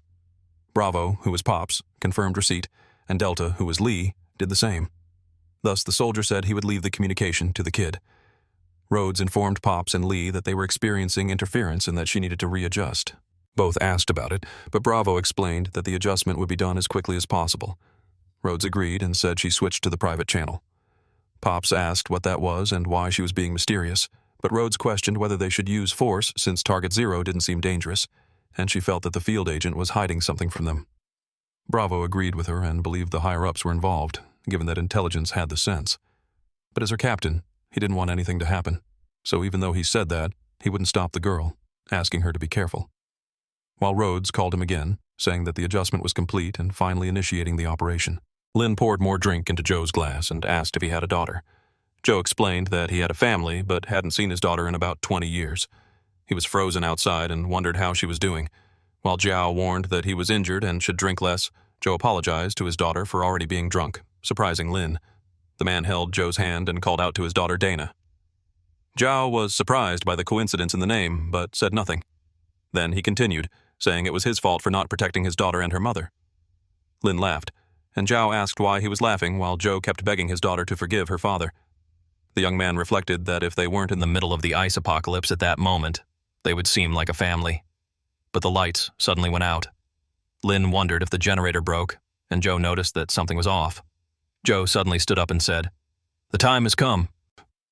Lynn wondered where old Joe was going, but the man remained silent. Joe simply grabbed a knife, unsheathing it while looking enraged. Inside the apartment, White came face to face with a barrier and said it was completely blocked and that it seemed right.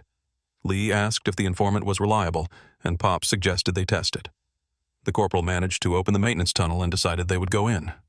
Bravo kept moving and communicated to HQ that they had reached the 3rd floor. Rhodes instructed HQ to turn on the monitor because she needed video, and they should split up and search according to the plan, locating the civilians and then securing the target. White said there were only 3 of them and that they needed to support the others in emergencies, and there was no need for formalities at a time like this, and the soldiers agreed.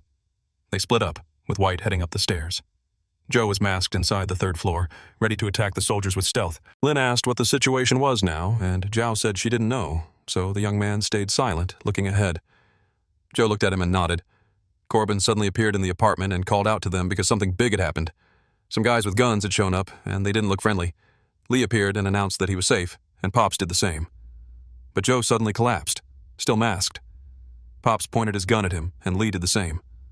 Joe remained silent as the soldiers wondered if he was a civilian. Pops announced that they were with the National Rescue Team, and Lee contacted HQ about encountering civilians. Then the captain tried to touch Joe's shoulder, saying they were there to help. But Joe questioned that help, repeating the part about being the National Intelligence Bureau's rescue team, asking since when they started doing such humane things. Rhodes recalled the mask on his face, saying it was good that the internet worked, searching and finding him. She informed Bravo that he wasn't an ordinary civilian, and the man asked what she meant. Machete, an NSLB agent, escaped from prison after destroying cartels in San Diego using traffickers' intestines as rope, and was then recruited for special missions. Pops commented that he was one of them as he drew his weapon. Joe repeated the words, "one of them," then unsheathed the knife from its scabbard and sliced Pop's hand, saying that he had taken the life of his jade. 2 of Pop's fingers were severed by the swordsman, who charged again, saying that he had taken Joanna from him. Pops grabbed the knife with his wounded hand, then Joe asked how he dared to say he was one of them. Lee aimed through Pops to shoot at Joe, then ordered his superior to duck, firing at Joe, but the bullet merely ricocheted off the mask. Joe kicked Pops away, pulling a kunai from his waist and throwing it toward Lee. The knife moved rapidly toward the man, striking him fatally. White tried to call Bravo and Delta to report, but the communicator didn't work, and he wondered what was happening. Lynn appeared behind him and said that despite all this snow and wind outside, people were still invading other people's homes. White tried to draw his pistol, but as he went to fire, the man had already disappeared. Lynn told him that he was a noisy intruder. White introduced himself, saying that he was an agent of the NSLB and that he was there to capture Lin Mo. The young man vanished again, leaving only traces behind, asking if he was going to arrest him because that was interesting, as he wasn't concerned about the ice, only about capturing him, wanting to know if it was his duty to maintain order after the collapse, or if he was still hiding something. White turned again to shoot at Lin, telling him not to challenge him because he really would fire. Lin said he better be sure he could actually hit him with that. The man fired his sniper rifle, activating its absolute precision mode. Lin dodged the bullets using his acceleration and rushed forward, striking White's head with just one blow. The man's focus device fell to the ground. Lin noticed that something was off because he had clearly aimed at his head, but White said it was close. But luckily, his intuition had always been sharp, and Lin must be wondering why he didn't twist his head. His intuition told him the trajectory of Lin's attack. Simply put, he could even predict if Lin was going to fart just by the way he lifted his butt. Lin asked who the hell he was, but White activated a similar ability and asked if he hadn't already told him because he was National Intelligence Bureau agent Zion White, and people called him an Esper. Rhodes tried to contact Alpha, saying she couldn't see his screen. She whistled, trying to reach Diane, calling HQ and requesting reinforcements. Lee panicked, shouting for reinforcements while yelling that he and Pops had been hit. Several knives flew toward the pair, striking their backs and vests. Joe slowly approached the fallen duo while Lee pointed his weapon at him. They were surprised to see that the man was no longer in their line of sight. Then Joe suddenly appeared behind them. Stones hit him out of nowhere, saving the two. Lin collided with his old friend Joe. He reflected that he was careless, just as a creature invaded the room. Lin looked back, wondering who he had bumped into, but soon smelled alcohol and realized it was the old man, Joe. The young man helped Joe up and asked who the two of them were. Pops asked them to listen to what they had to say about their identities, but the creature stomped its foot on the ground. Lin explained that they needed to deal with that guy first. Pops just reported to HQ through the radio, asking if it was an empty shell and informing them that he had made contact with one. The creature swiftly moved its pupil downward, preparing an electricity attack against Pops, but White pulled the strings and ordered it to wait, stopping the creature from moving its arm. Zion explained that Lin Mo was the target. He warned Lin with just a look while the young man gritted his teeth, preparing for combat, responding that it seemed like a tough and unavoidable fight. Then he gently placed Joe on the ground and apologized since he owed him another drink. He began transforming into a monster. White said it was expected from Subject Zero, and seeing it with his own eyes was still shocking, but Lin asked if that meant Zion knew something. The monster lunged to capture Lin. However, he simply activated his acceleration. Seeing the attack in slow motion, Lin looked back, thinking he couldn't fight there. He clenched his energy-infused fist and struck the sound barrier to divert the blow. The creature was startled by this. White wondered if that was a sound barrier and if Lin really managed to deflect attacks using it. Lin charged toward the two, leaping from the third floor with the creature. He struck the shield again, questioning whether it was made of energy. A dust explosion erupted as the three hit the ground. Lin rose, saying this was going to be complicated since the monster itself was a type of power, but the shield was the biggest problem. However, he still didn't see himself as completely without hope, noticing chains, so he decided he should capture the leader first. While White told him to give up because everything he did was futile, Lin crouched and generated his energy wings and horn, thinking that speed was his advantage and yelling, "How would he know without testing it?" He launched off the ground with force, destroying everything in his wake. White dodged, asking if he hadn't already said so since his intuition had already foreseen the trajectory of Lin's attack, but he was surprised when he looked to the side. Lin was running chaotically to keep them from knowing where he was coming from. So he said that since White could see the path of his attack, he would create more paths to interfere with the soldier's intuition since speed was his advantage, and as long as he was fast enough, he could always find White's weakness. White destroyed the chains and repeated that speed was his advantage, and he was very confident. The creature looked to the side with its broken chain, then its forearm formed a blade, preparing to charge forward as well. White said that Lin wasn't the only one there with a speed advantage. The attack wounded Lin Mo. He wondered what was happening as the creature rushed to attack again. He noticed that despite its size, it was still fast. Thus, the monster thrust the blade from its forearm, surprised by the boy because its strike didn't hit his throat. Lin held the blade, saying it was too close. White told Lin Mo to stop resisting, pointing his weapon at Lin's head because dragging a corpse in that kind of weather was troublesome. Lin said not to talk to him like that, and wondered if the higher-ups would allow him to die there since White was just a dog of the National Intelligence Bureau. Some fragments of stone rose from the ground, surprising White as he noticed the shards, which came together and formed something. Lin knocked the weapon aside, and the shard structure finished forming, making the boy run toward it. White tried to keep aiming at the monster, but Lin was already close to the sword, gripping its hilt tightly and causing a massive blast of destruction behind White, who wondered what was happening because as soon as Lin grabbed the sword, more lightning appeared. His face partially turned white. Then he pulled the shard sword from the ground, spinning the hilt and revealing it was actually a spear. His armor, now in blue and white tones, prepared for combat. Lin planted the spear into the ground and said they should begin the second round of battle. White thought intelligence was right. Lin had evolved steadily, and if it continued, things would only get harder. so he should end it quickly and couldn't let Lin evolve more. Raising his arm and saying he would fight a bit, the creature formed another blade from its forearm, launching energy slashes at Lin Mo. The boy watched the attacks, thinking the doctor mentioned blue meant absorption, so he spun the spear defensively, blocking the attacks like a shield. But his spear turned reddish, changing the entire color of the armor to a deep red. White wondered what was happening as Lin prepared to throw the spear. He hurled it at maximum speed toward the two of them, destroying everything in its path. White realized he not only dodged the attack but also converted it into his own energy, noticing the spear approaching his white armor. It prepared to receive the blow. The spear struck the barrier in front of it, gradually turning the barrier red. Lin said the strength of the field could neutralize both, since the spear was made of black shard fragments and could generate the same force field after absorbing energy. But unlike the neutralizing soap bubbles, once force fields canceled each other out, an explosion erupted in front of the creature, sending it flying behind White. The soldier wondered how this could happen since his white armor had been knocked out by the blow. White sent the creature back into the barrier, saying it was hurt and could return to rest for a while. He wanted to know if Lin was going to continue. The boy explained he wasn't stupid and couldn't do anything about White's intuition, but without a pet, White couldn't do anything to him either. White repeated the part about being a pet. Lin pointed the spear, saying they were at a standstill, and White repeated it, wondering if Subject Zero had been mistaken because he should look at himself since he resembled the white monsters that came from the snow and ice. Still, Lin thought it was a standoff, but White didn't see it the same way, so he yelled for his partner to do something. His partner started playing the guitar. Lin looked back, recognizing the sound, while a massive speaker blared. The boy asked what was going on because his head was hurting. The blonde person began to sing, continuing to play their guitar. Lin noticed the parasite was resisting the music, but the song said to, "Wake up when September ends." And so the parasite began to leave his form, falling to the ground, separated from Lin Mo, and closing the eyes of the boy who reached out for the guitar. Corbin was in front of him and held his hand.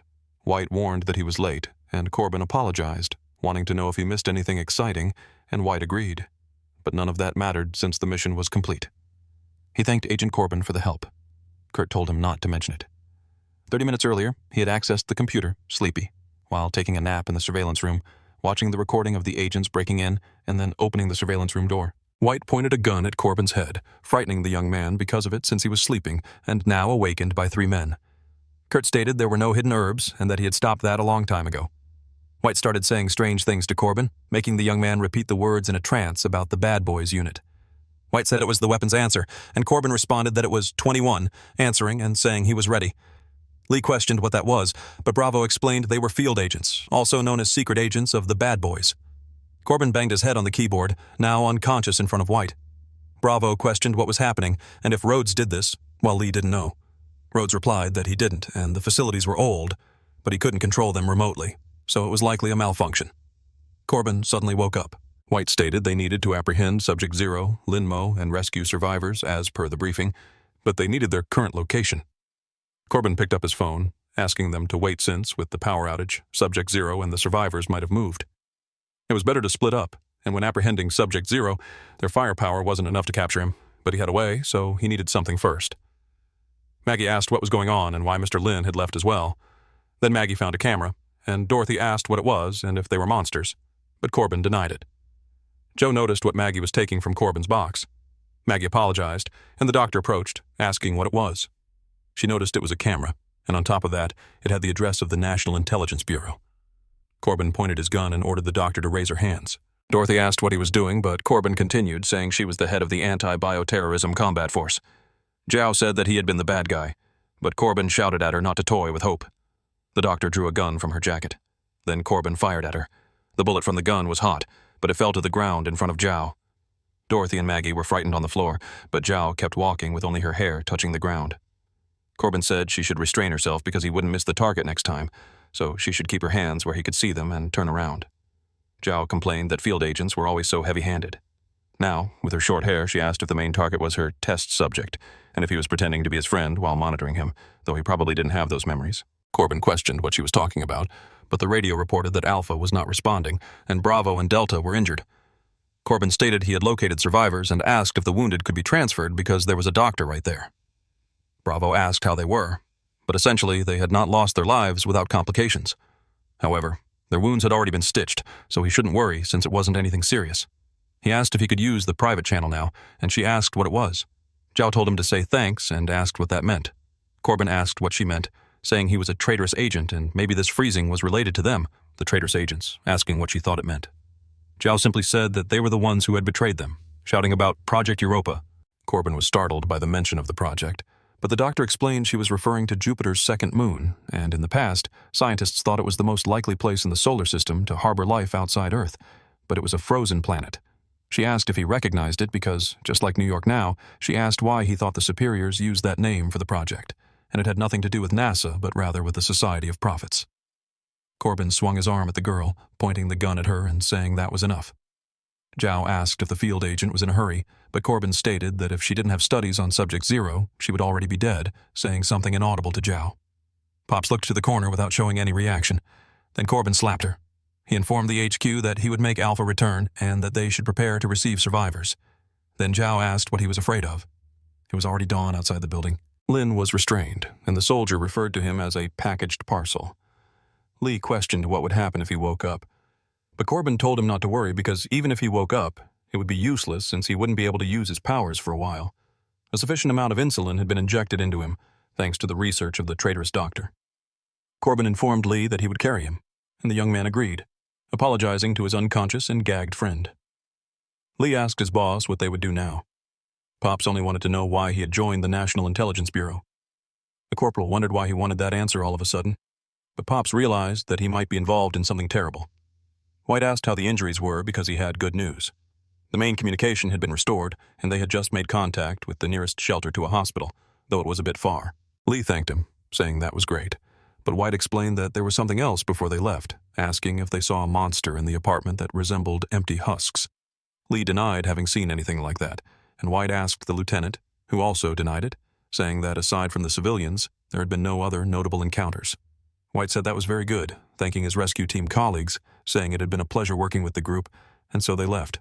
Cross asked why Jinyu didn't act immediately, and she responded that after cutting the power, she noticed there were rats among the flock of sheep, and then among the rats there was a wolf, so she waited for the fight to end before acting.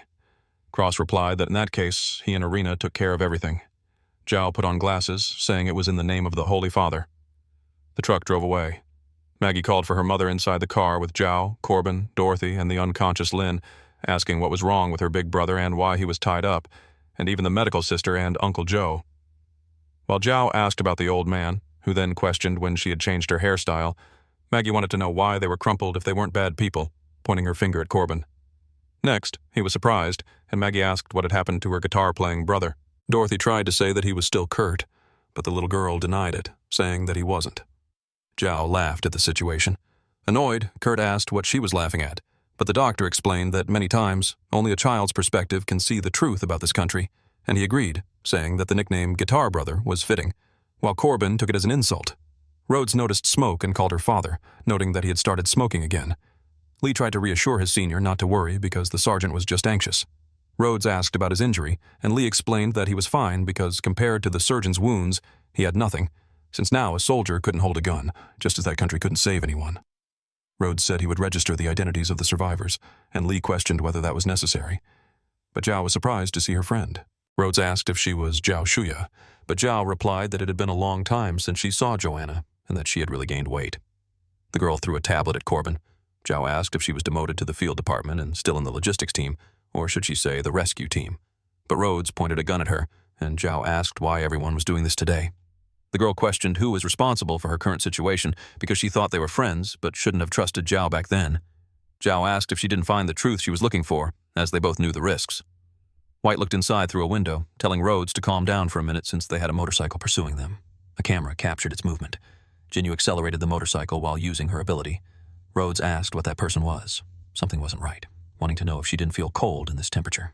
Joe warned that she was an Esper. They absorbed ambient energy and maintained low temperatures for long periods. While Rhodes asked if they still moved at absolute zero, the doctor agreed and said they had adapted to freezing. Jinyu pulled a revolver from her chest, calibrating it while dry firing and pulling out another one, aiming at the truck with it energized, causing a massive explosion in the area, forcing the truck to fall. Everything inside the location shook rapidly. Jinyu threw the weapon away, saying she missed the target. Lee wondered what had happened and if it was a grenade, but Pops ordered him to drive faster because she was getting closer and closer. Jinyu pointed her pistol at them again while White opened the back doors of the truck and started shooting at the motorcycle. Jinyu reloaded her weapon with energy, frightening the soldier with the damage it would cause, but it was launched toward him rapidly, causing an explosion that overturned the truck, crashing it into a building. From within the smoke of the explosion, Jinyu emerged, still riding the motorcycle, stopping it using her leg. She drew her revolver again, saying that this time she overdid it a bit since the truck had fallen off the bridge. The truck, which was vertical, returned to the correct direction. Then the woman's revolver started to fragment, disintegrating in her hand. Jinyu questioned how the durability reached its limit so quickly, and Irina asked how things were on her side since she had already finished, along with the priest.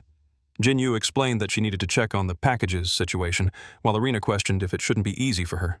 The woman explained that nothing was going as planned and that she was talking about the package, but her partner said she was just being lazy. Lin Mo was still gagged. Rhodes said that if she had to do this again, she would collapse, asking if everyone was okay. But Joe explained that dealing with Manhattan through Rich wasn't easy.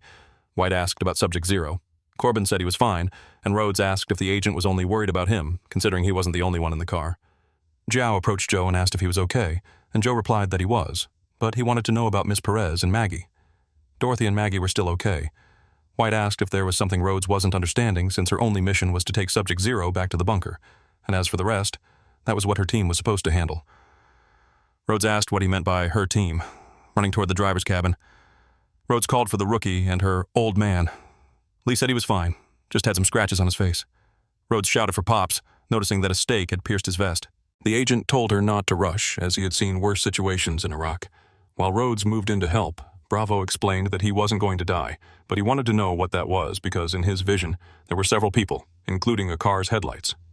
Pops said that was what he meant by worse situations, referring to the hundreds of white armored figures. White admitted they were in trouble now, and that it was the first time he had seen so many empty shells.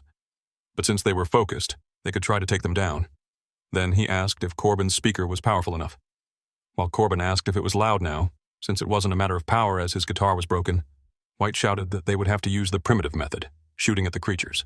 Corbin asked if there was another weapon in the car, but Rhodes told him to check for himself.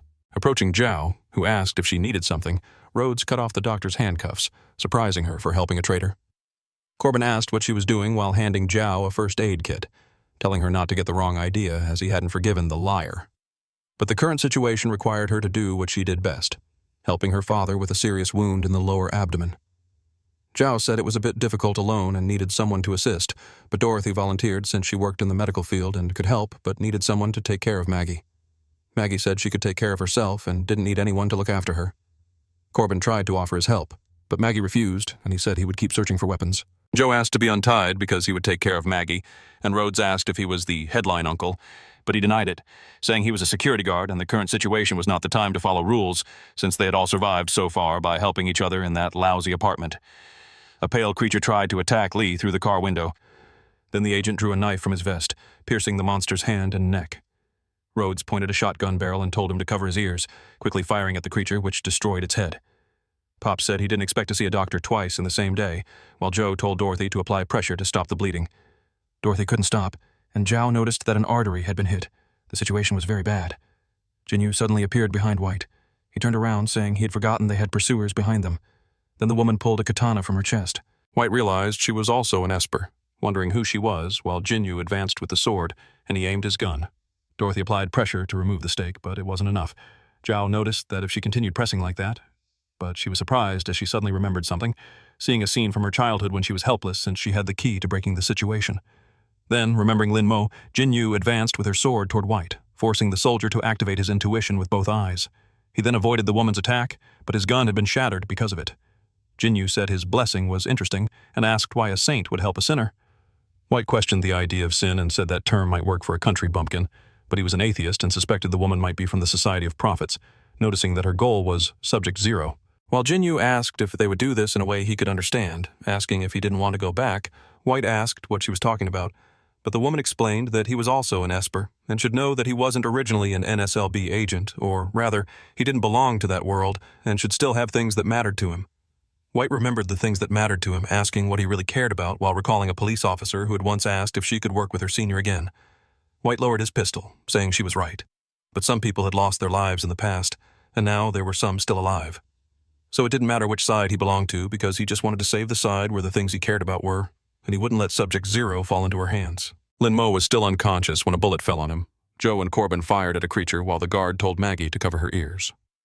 Kurt asked how the rescue team was doing when he saw Zhao, but the doctor suddenly looked down, removing Lin Mo's protective vest. Kurt grabbed her hand, asking what she was doing, but she told him to look at the situation now because there were several monsters outside waiting for a snack and an esper relentlessly chasing them. So this wasn't a situation they could handle. The bullets simply entered Jinyu's chest. The woman advanced with her sword, and White complained that the bullets should have hit. While Jinyu suddenly seemed surprised, saying that this was the place. She broke the ceiling when she touched it with her katana and fell right on top of Lin Mo.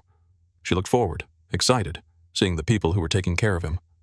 Joe asked why Corbin was still hesitating when a white skin suddenly grabbed Jinyu's leg. Corbin said he would use magic to defeat magic, so Jinyu stabbed the white skin with her sword. Corbin injected insulin into Lin Mo's neck. Jinyu was close when the white skin's blood dripped onto her body, but Lin suddenly woke up, wriggling inside his straitjacket. The woman said she was there to retrieve the lost saint, while Lin Mo just stared at her, still gagged. Jinyu told him to wait, and suddenly recognized him, being thrown away by the force of an explosion. Lin Mo fell to the ground on his knees, wondering what was wrong with him and why he was weakened again and masked. Zhao removed the mask from his face, saying she had given him a glucose injection and asked how he was feeling now. Lin Mo asked if she had changed her hairstyle and said it was good to see her, but Zhao told him not to change the subject. Then she smacked his head, asking if his brain had fallen asleep foolishly. Lin stood up, his stomach growling, and said the energy didn't feel enough. Zhao complained that she wouldn't give him more because their lives depended on Lin Mo. At that moment, the white skins kept screaming, but their heads were blown apart by bullets. Zhao complained that there were too many and they were difficult to defeat. Zhao asked if he had anything to eat, preferably something high in sugar, but Joe said he was at the age of diabetes. The woman reflected that most of the glucose had been left in the apartment, and he couldn't fight like this, while Lin complained about feeling dizzy. Suddenly, Maggie pointed at a chocolate bar. She said it was the bar her father had left for her, but she wasn't hungry now. Lin reflected that she didn't know about her father, but he denied it, saying that it was what her father had left for Maggie. Maggie told him to take it because good children should help others. While Dorothy tried to make do as she treated Pop's wound, Rhodes questioned if she could handle it. Then Lin should quickly eat the bar that Maggie was giving him, and he agreed. The young man noticed the mark and said that bad memories were coming back, but he ate, saying it wasn't the time for that. There were more important things. Zhao stood face to face with a pale creature, but she realized she was out of ammo, cursing her situation. Lin rushed toward his friend, surprising Zhao when he looked back. Then Lin clapped his hands, disintegrating the pale creature, completely destroying it with ease. Zhao noticed that he had obliterated it with just one clap and wondered if it was a sound barrier effect. Lin smiled and said he was starting to enjoy this feeling. The monsters were frightened by the display of power. Then Lin stepped on the guts of one of them, noticing that there were many pale creatures trembling in fear, but he felt something different about them, wondering why they were running from him. White was astonished and wanted to know what was happening because the pale creatures were fleeing. The tablet stated that Agent White was past his deadline and should reveal the status, but he explained he had some problems. Jinyu commented that even soulless empty shells could feel fear. Since they were originally human, it made sense to fear the most powerful holy child. Lin questioned who she was. Han Jinyu, she introduced herself and asked him to join them to fulfill the mission entrusted by the sacred girl through the Lord. Lin refused, saying he had more important things to do while thinking that this was the anti-government cult the doctor had mentioned. Jinyu reflected that the pastor had ordered her to prioritize bringing him back. Then she moved her hands to her chest, saying that in this case, she reached into space, drawing another fragmented katana from her power. Lin wondered if her ability was to pull weapons from her body and what the cracks were, since they seemed like layers of emptiness. Jinyu excused herself to Lin Mo, charging at him with both katanas in hand, aiming to cut the man down with the black sword, launching an upward attack with both weapons. Lin questioned what was happening and if she could have more than one ability, but he noticed something strange about the shards, denying that possibility because the shards were crumbling. He grabbed a shard with his hand, preparing to throw it while thinking he should give it a try. The projectile blast caused an explosion in the area. Lin was suddenly surprised, wondering how her body absorbed the attack and if the crack led to some kind of space. While Jinyu explained it was her first time seeing a hole in her stomach, she asked if his attack was just a test. Then, according to the pastor's description, the young man's capability should be much more than that. Lin asked if she was provoking him while realizing she was right. Zhao noticed that Lin's situation wasn't very promising because, although he could move normally, he had only recovered 13%. In other words, the parasite inside him was still dormant. Lin reflected that facing an opponent who was also an esper, besides the power difference, was a battle of abilities, and capability was the trump card. Then he said the lady shouldn't provoke him like that while thinking that since he couldn't use the black fragment, it was like losing an ace, and one could never predict tricks. Since he had already made one mistake, he needed to be more cautious now. And at that moment, his situation felt as if he was about to be strangled in the forest at any second. Jinyu lunged with another kick attack, which Lin avoided. Both of them charged at each other. The woman wondered if he also dodged the aerial attack and realized it was no longer a matter of speed. Lin reflected that she didn't just feel like a snake. Her attacks were exactly like one.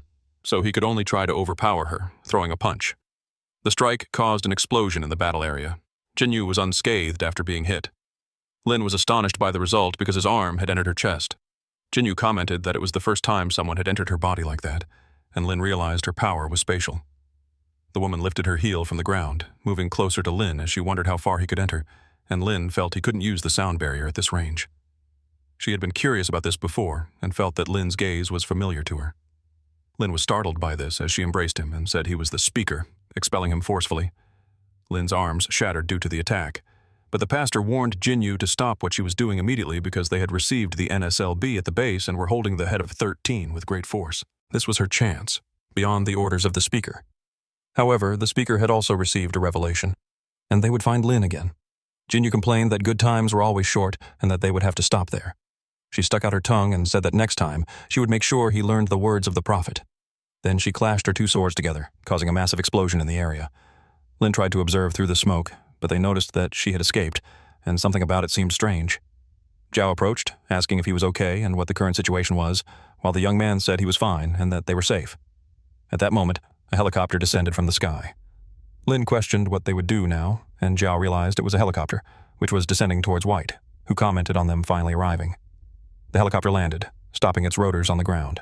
The soldiers stepped out and ordered Alpha 1 and 2 to rescue the civilians, while the others should follow the plan. They placed Pops on a stretcher, and Rhodes asked who they were, while one of the soldiers introduced himself, saying they were colleagues and thanking them for their hard work. Rhodes looked back, surprised, while White saluted and said he didn't expect his boss to come personally. Frank simply stated that his soldier did well and thanked him. Then the light from their weapons shone on Zhao and Lin's faces. The doctor asked why the security department was on a bunker mission and even brought high-ranking officials, while Lin was just confused. The soldiers said that Subject Zero was under control for Frank, who was the head of the Strategy and Decision Department, and Barbara was the leader of the Biosafety Department, who commented that this was unexpected. Zhao called out to her friend Barbara. Then Barbara responded that she would see her in hell, and now the situation seemed clear. Zhao commented that her and the bald idiot from the Department of Fools showing up there wasn't a good sign, and Barbara asked if her image was really that bad to her. Either way, Frank intervened to explain, stating the reason why he and Barbara were there. Since Subject Zero, Esper Lin Mo, was necessary to uncover the truth about the freezing incident, the young man asked what that had to do with him. But Zhao stopped him, telling him not to believe Frank's nonsense because all he wanted was to continue Project Europa. Lin questioned that name, saying she had never heard of it before, and she wanted to know what the bald man was hiding. Frank simply asked how Zhao knew about Project Europa, looking startled. The doctor revealed that she was right, and Lin questioned if she was just trying to get information out of him, to which the doctor confirmed. Frank responded that since she had left intelligence, they couldn't execute her due to her contributions to the country. But a gun was aimed at her from a distance, firing at the woman while using a silencer. However, Lin intercepted the shot, protecting his friend. Frank wondered what was happening. Lin told the doctor to wear a helmet next time she tried to extract information from someone, and the woman responded that at least she still had him.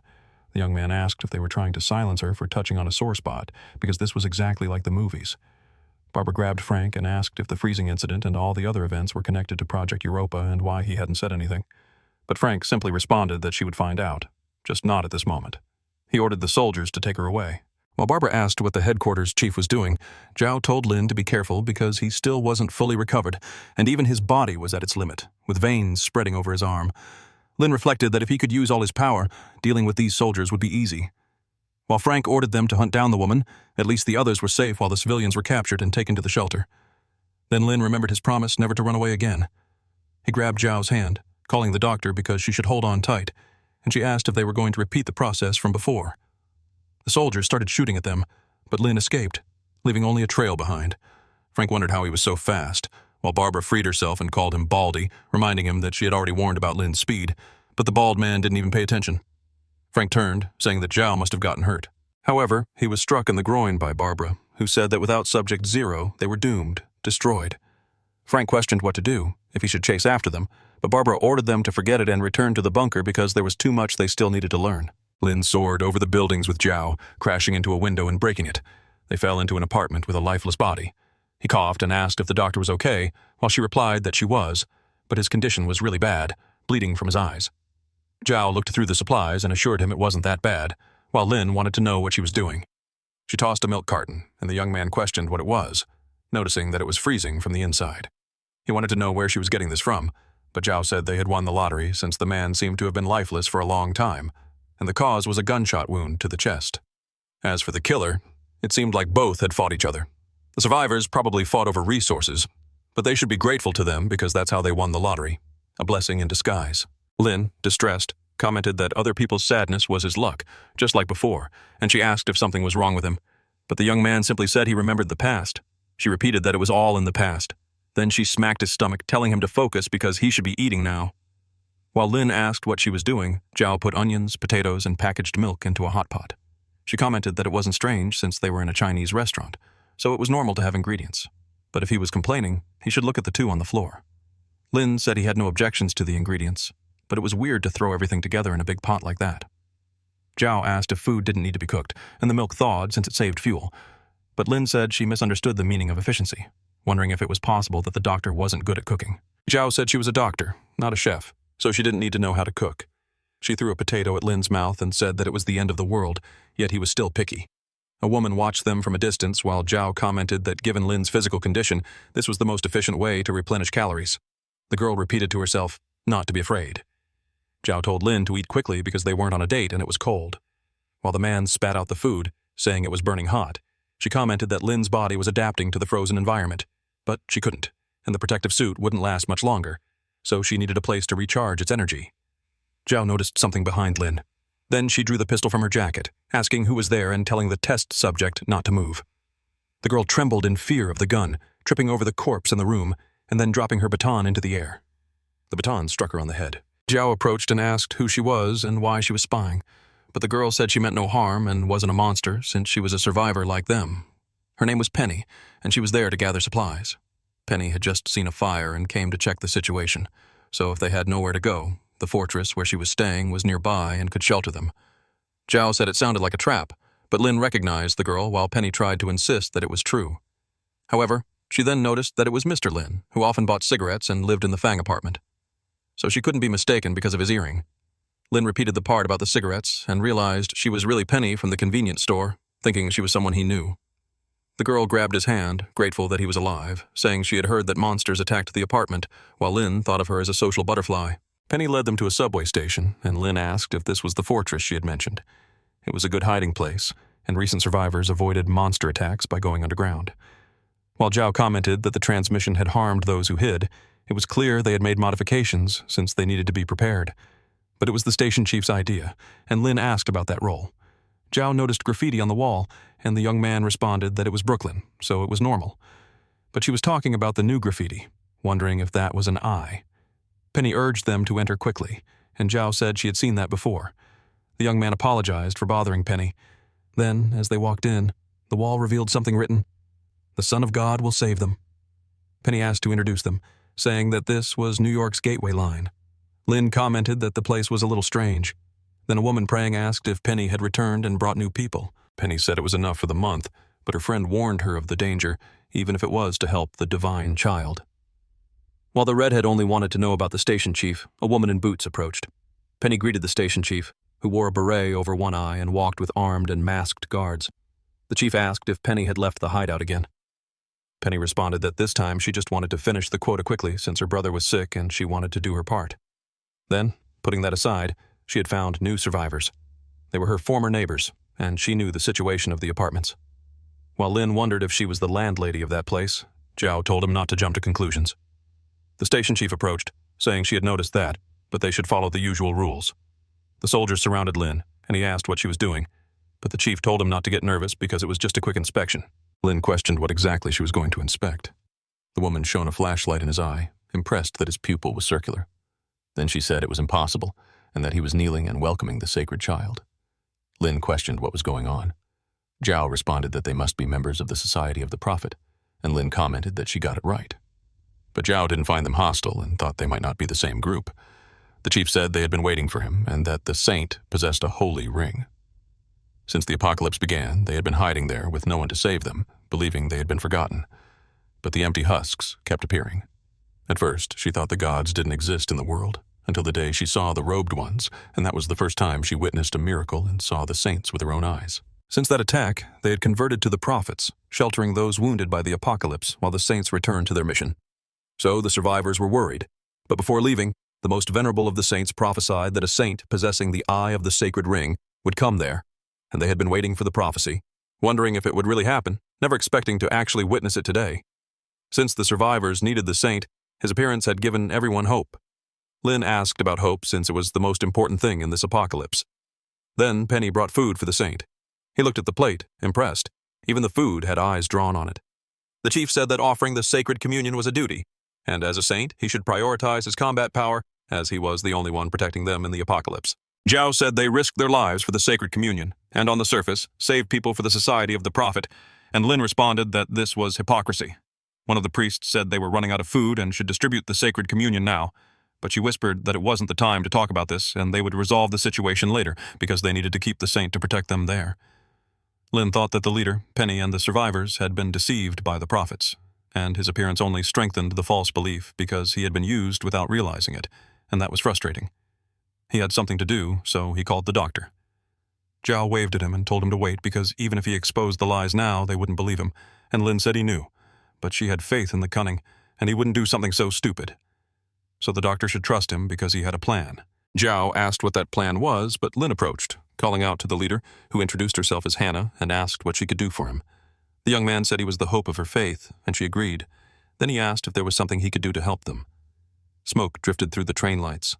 Zhao commented that his plan was to help them build a cultivation chamber in the subway, ensuring basic food supplies, to repair the power and heating so they wouldn't freeze in the dark, and to help expand the platform. So Lin should now be called the virtuous saint, saying he was a kind saint. Lin questioned since when kind became a derogatory term, and Zhao responded that he was too gullible for having been revived, but he was naive for helping the society. The young man said that the doctor was wrong, though, surprising her with that response. As Lin continued, he said that they were the ones who trusted him, and it wasn't kindness that made him help them. With his understanding of the body, she knew that using abilities consumed energy, which was why they created the sacred communion. Then he asked if she remembered when they first met, because if it hadn't been for her, he would have died of exhaustion. But back then, she had long, soft hair. However, Zhao interrupted him, smacking his head and telling him not to change the subject. Lin said he wanted to do the same as the Prophet Society because they would work for them, and that was the difference. He wasn't relying on deception and exploitation, but rather on the kindness she wished for. Zhao became furious with her friend. Lin said he would stop joking, and she told him to get straight to the point. The young man said he was very gullible, but in reality, it was the opposite because even after the disaster, he still trusted everyone and never expected everything to become some kind of cycle. If he had trusted Ming Ming and told her the seeds had sprouted, maybe she wouldn't have chosen Ludong. Jiao reflected that it wasn't strange to like agriculture. He continued, saying that after deceiving himself and thinking carefully, the things he had discovered stemmed from humanity's weakness in the apocalypse, and because of it, people became sensitive, trapped in chaos, some turning selfish. But he didn't want to be like that. Zhao commented that precisely because humanity was weak, they should unite, and his age was the time to bring everything together, as productivity was the key to the apocalypse. She grabbed his collar, saying that people had the power of unity. She moved closer to his face, saying she would be right in front of him, and Lin questioned what she was about to do. The woman said she wouldn't do anything but had changed her opinion about him, while Lin commented that she was very close. Penny suddenly interrupted, calling for the saint, but she fell to the ground due to her clumsiness. The girl tried to get up and announced that she had found something incredible under the subway, because after the power was restored, they discovered a maintenance passage there. At first, they thought it was just a maintenance passage, but further ahead, it didn't seem like something one would find in a subway station or a maintenance tunnel. Lin asked if it was a door and wondered what it could be, but the doctor told him he was right. Penny started rambling about doors, and Lin told the doctor that the NSLB had installed themselves there, and the woman responded that it was noisy. He went up to Penny and turned her around, telling her to inform everyone not to come for now because he would investigate the door. Zhao picked up an agency card while Lin told Penny to wait for news. The door authenticated the identity, and the doctor complained about how slow old things were. Lin questioned whether it hadn't been abandoned, but she said she was technically retired, but this wasn't her card. It was Rhodes's. The young man asked how she got that without a car, and started to understand the attitude of her former colleagues. But Zhao commented that she had to shear the sheep. With the door open, Lin told the lady to enter first, and Zhao said he was very polite. Zhao analyzed that the energy system was old and manual, but at least it was powered independently. Lin asked if she knew what the facility was, but the woman didn't either and suggested they take a look to find out. The young man looked between the grates, running his finger over them and seeing dust. He said it had been there for a long time. There was no silence or ice, but since they were underground, he wondered if there was some kind of continuous heating system there. Lin told the doctor that this place was strange, and she agreed, saying that everything there was old, but the layout seemed recent. The young man questioned what this place was for, but the doctor was surprised because there was a control room full of NSLB monitors. The young man wondered if it was an NSLB base. Zhao explained that they had hidden a base within the civil installation, and Lin wanted to know if the national budget had all been spent there. However, the woman started tinkering with the computer. The system requested the protocol code, and she tried to recall one, noticing something different all of a sudden. Then she entered the Project Europa code. The system stated that authentication was successful. Then it began preparing to update the system, surprising the doctor. Lin suddenly stood up from the chair as the update reached 11.3%. Then it jumped to almost 80%. Finally, finishing the online icebreaker project system, it announced that they could now break the cold. Zhao asked what this was for, but the system warned that voiced inquiries were being monitored. The answer was that the icebreaker project was part of Project Europa, designed to monitor freezing events and assist agents by providing optimal actions. The system was integrated into the giant ice network, so it had only activated in the Brooklyn section, and some functions were offline. Zhao repeated that they could overcome the cold, and deduced that this was about the NSLB. Lin completed her thought, saying that they knew about the global freeze in advance. The doctor slammed her hand on the panel, saying that the NSLB was hiding something so huge and that nothing really changed, as they had no idea how many lives were lost due to confidentiality. Lin noticed that Zhao's reaction was not as rational as usual, and her relationship with the NSLB must be more complicated than it seemed. From the freeze to the espers and the empty husks, all the questions were connected. Lin looked ahead cautiously, trying to analyze Zhao Shuya's state of mind. He asked what she was thinking. Zhao denied it, saying she was just remembering the past. But Lin reflected that even after all this time together, he still didn't know much about her because Dr. Zhao Shuya, who was both rational and mysterious, was also fragile. She asked why Lin was staring at her, but embarrassed, the young man said he was also thinking about the past. However, the system suddenly played a warning. Lin sighed, grateful for the system, but Zhao immediately instructed the computer to report the situation. The railway transit route was crowded with civilians. Zhao questioned what was happening with those people. Even Barbara was there. The system announced that the estimated arrival at the platform was in 30 minutes. Zhao then reflected on why Barbara had brought so many people there and whether it could be related to the accidental activation of the icebreaker. It would be better to ask in person. Lin asked where the doctor was going, and she said she was heading to the tunnel to meet her old friend and figure out what was going on. The young man said he would go with her in case they encountered empty husks. The tunnel temperature was extremely low, and it was recommended to wear protective suits for hazardous environments, with 2 usable sets available in Zone B. Lin commented that the system was really smart, and Zhao questioned if the budget was spent on this. But she was the one who should change, since the battery on her suit was close to running out. Lin asked why he had one too, but then he got hit in the forehead by a briefcase. Zhao said it was less ridiculous this way, and Lin responded that he had already adapted to the freezing environment, so it wasn't necessary. The girl explained that he needed to maintain a normal body temperature to function properly, because if the heat ran out, he would just be a living popsicle. She opened her suit while explaining that the protective suits provided safety in extreme environments, were lightweight and highly expandable. So for Lin, they could reduce heat consumption outside of using abilities because they monitored his body in real time and prevented him from overusing his abilities. While Lin was only thinking about the doctor without clothes, he wondered what exactly had happened in the past for her to have those scars. Zhao noticed his gaze, then turned to him, asking if he had heard what she just said. Lin was just thinking that she had large breasts while the doctor questioned if he was daydreaming. She looked down, realizing. Then she turned to Lin, saying she understood since his ability hadn't affected his normal desires. She would take note of his preferences, and so he was sent flying. Excited, the doctor told him not to move as this would only take a moment. Then she pressed something onto his chest, applying strips. Lin questioned what that was, and the doctor explained that they were repair patches. Applying them could cover the NSLB logo, as people might be sensitive to that, so they should avoid problems. He commented that it felt like a second skin and that he could already feel the heat loss decreasing while Zhao held a pistol in her hand. Lin was ready for combat. They both set off, and he asked how her hair got shorter, but Zhao dodged the question while a camera recorded the two of them. The loudspeaker played an emergency announcement, telling the brothers and sisters located on the west track to temporarily evacuate to the east, as the west track would be temporarily closed. It thanked them for their cooperation and asked that the Holy Spirit bless them this winter. Hannah asked Lin if he had transmitted the message correctly, and the young man thanked her. The woman apologized for her presumption, but wanted to know if there was something on the west track. Lin reflected that he couldn't mention the NSLB personnel as it would cause conflict, so he responded that it was safer to stay away from there due to gas leaks. Hannah accepted the answer from the Holy Sun. Then the young man reassured her that the closure was only temporary, and after the investigation, things would return to normal. The woman pulled something from her pocket, saying that since he was going to investigate, he should take that radio because she had tuned it to the central control channel, and he could contact them at any time. But there was something else. As his tape had come loose, the woman touched his shoulder, saying that everyone trusted him because the holy children who came after the speaker only wanted sacred communion, but he had truly helped them. Lin told her not to worry because he wasn't going to run away. Then the tape was back in place on his arm. She asked the Lord to light the path for the Holy Child and for Zhao. Lin commented that the power supply to the section had been cut, but the doctor told him to wait because they were approaching the estimated location and should hold on. Lin put the flashlight in his mouth, and she asked what he was doing while the young man tried to fix the lighting there. He touched the generator, saying he had learned to fix things in a parallel world, turning on the train car's lights. Lin said it was expected from the New York subway, but the doctor said it was a new line. However, she told him to be quiet and look over there, surprising Lin with the view since there were hundreds of people standing still, waiting for something. Zhao commented that most of them seemed to be civilians and wanted to know why they were just standing there like that. But then she noticed Barbara among the civilians. She had a lifeless expression. Then Zhao shouted, asking what she was doing bringing civilians, while Lin told her to wait because that was very strange. Since initially, the people were on the platform, but now they were facing them, and there must be something unknown at work.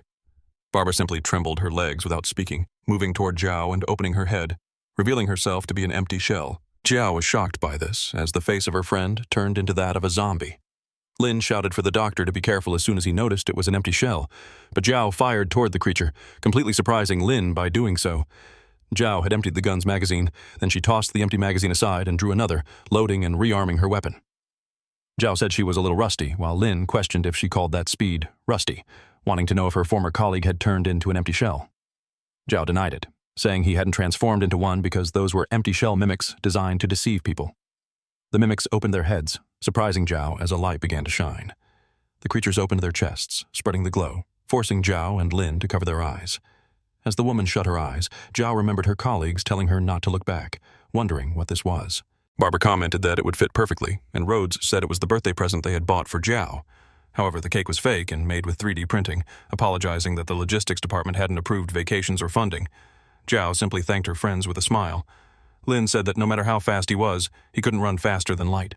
But he was surprised when he looked ahead because all the mimics had turned into Zhao Shuya, shouting at the test subject that they were the real one. Lin said this was going to be complicated. The women kept shouting that they were the real one, and Lin became confused. But Zhao pulled the earring from her ear, ripping it off, throwing it toward her friend. Lin caught the earring in his hand, noticing that it was the doctor's earring. He thanked the doctor for her help, clenching his fist, but she was still relentless with herself. Lin rushed toward the hundreds of mimics, saying that the doctor was crazy but very effective. Then he advanced with his foot off the ground, destroying all the fake Zhaos in his path, saying that he was familiar with the fact that empty shells had blue blood. Zhao kept talking to Lin, asking if he had some kind of special fetish because every time she ended up covered in the empty shell's blood, thanks to him. Lin apologized to the doctor, but she threw something else at his hand. It was the other pair of earrings. Lin tried to speak to the doctor, but she said it was a gift because there was no real reason. She had wanted to throw them away 3 years ago, but now she couldn't use them as a pair anyway, so she might as well toss them to him since they had no trash bins. He thanked her, wondering what kind of reasoning that was since it made him feel like a garbage can. Zhao looked to the side, hesitant. Then Lin noticed the doctor's expression and wondered if there was a story behind the earring, but it wasn't important now, as they needed to figure out why the monsters were there. Zhao told him to stop getting distracted and help her look, while Lin asked what she was looking for. The girl said it was the core, and a vesicle he had seen before because it was the same as the one that had been absorbed into his body, and the young man wondered what kind of discoveries had been made about this. Zhao asked if he remembered the hive-type empty husks that destroyed the apartment since they had no core. Lin agreed and said that the progenitor body of 13 had a core. Then he questioned if the empty husks without a core were descendants of a more powerful one, and Zhao explained that the parent continued producing new offspring because, going back to these monsters, they were indeed coreless descendants. If they had a core, they would have found it by now. Lin asked if that was really the case, and she questioned what he meant. The young man found them in the tunnel strange. They seemed to obey orders, but only descendants without a parental body could mimic as if someone had placed them there. However, someone approached the duo, asking what kind of joke this was and what was going on there, demanding to know if she was responsible. While Lin groaned in annoyance, recognizing her, Zhao asked who she was. Irina said that there were finally mimics there, but thanks to the two of them, the plan was completely ruined, which was infuriating. Cross asked Irina what happened, and the woman called him back. She shouted that just thinking about it made her furious because the mimic she was supposed to defeat was snatched away by those two, but the person on the communication channel said they both could handle it. She denied it, saying that one of them was just an ordinary person. Zhao raised her gun, calling the girl foul-mouthed. Irina suddenly took a deep breath, saying that, so that's how it was because that was Subject 0, and she questioned what Jinyu was doing, but the priest said she just had bad luck today. Cross warned Irina not to act rashly because the speaker emphasized avoiding contact as he had his own plan. But the girl took off her earpiece, saying that such insistence was irritating and that her plan was ruined. She stomped on the earpiece, now completely enraged. Then she prepared her sword, saying that everyone loved to give her orders, but she didn't care about any plan, and the two of them needed to get out of her way. Irina charged forward with her sword toward Lin. Zhao fired a few shots at the girl, but they were easily dodged thanks to her agility. The doctor complained about wasting bullets, but the attack was blocked by Lin Mo with his bare hands. Irina gritted her teeth, calling him black. However, Lin Mo transformed, saying that since she chose to fight, there was no reason to avoid combat. Thus, he transformed into his monstrous form. His mask became part of his face. Irina commented that he looked different from their last battle since now he had hair and had become just armor. Even Zhao was impressed, questioning if the test subject had evolved again. The young man wondered what was happening because it felt different from the last two times. The parasite appeared, fused with his suit, its most complete form yet. But it warned that he was not the only one with this power. However, Lin wanted to know if it had decided to emerge. Irina grew a tail at her waist, saying that it wasn't just her, repeating that the situation was interesting now. With a cat-like grin on her face, she transformed into a panther, telling him to show his true strength. The woman charged, and Lin wondered if all she thought about was fighting because a psychotic girl remained the same, even in the apocalypse. He formed claws on his hands. Irina pulled a pistol from inside her vest, firing at Lin while holding the sword in her mouth. The young man dodged the bullets with his claws, slicing them into pieces without even thinking. Irina ordered him not to dodge if he had any courage, while Lin called her a wildcat. Thus, their fight became a battle of speed and evasion, with Lin provoking her. Irina tried to attack again, and the young man noticed an armor-like defense. He lunged with his claws, striking the girl in the chest. He was surprised by the result because, once again, his attack was intercepted by a shield. The parasite remembered her and said that this was what had blocked its attack before. It was sure it wasn't a normal shield. But Lin signaled that they were in the middle of a fight.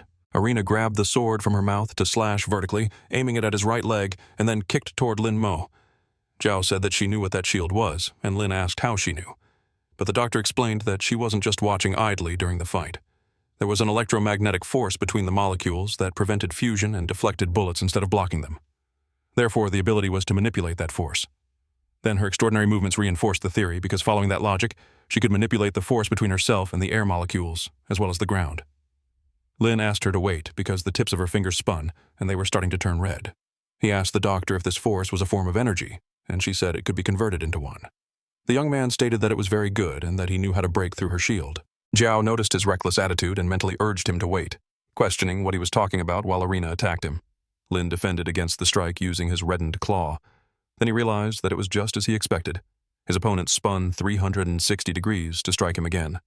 She stepped back and asked what was wrong and if he had decided to stop dodging. But Lin looked behind, calling for her, asking if the girl was ready now. With a scar on his eye, because if she couldn't hold on any longer, it was his turn.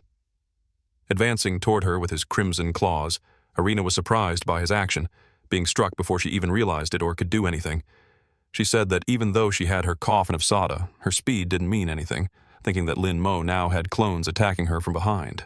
Irina reflected that it was an afterimage of high-speed movement and questioned how this man was so fast, noticing that now he had turned completely red. Even his face had taken on that color, and she asked how it was possible that her energy was being drained because Lin Mo was absorbing all her power, just like a vampire.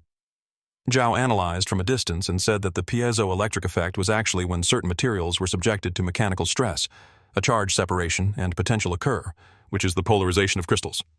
In simpler terms, it can generate electricity. The shield amplified the force between cells and converted attacks into mechanical stress, keeping them weak as long as the defense exceeded their intensity.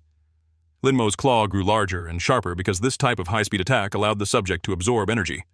In other words, the shield had turned into a coffin of its own energy. The young man stated that in this world, no shield is impenetrable.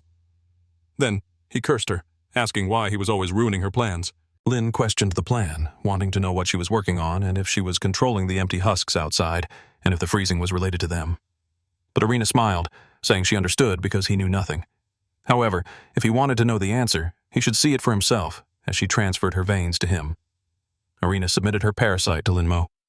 Then the young man suddenly opened his eyes, finding himself as a spectral figure.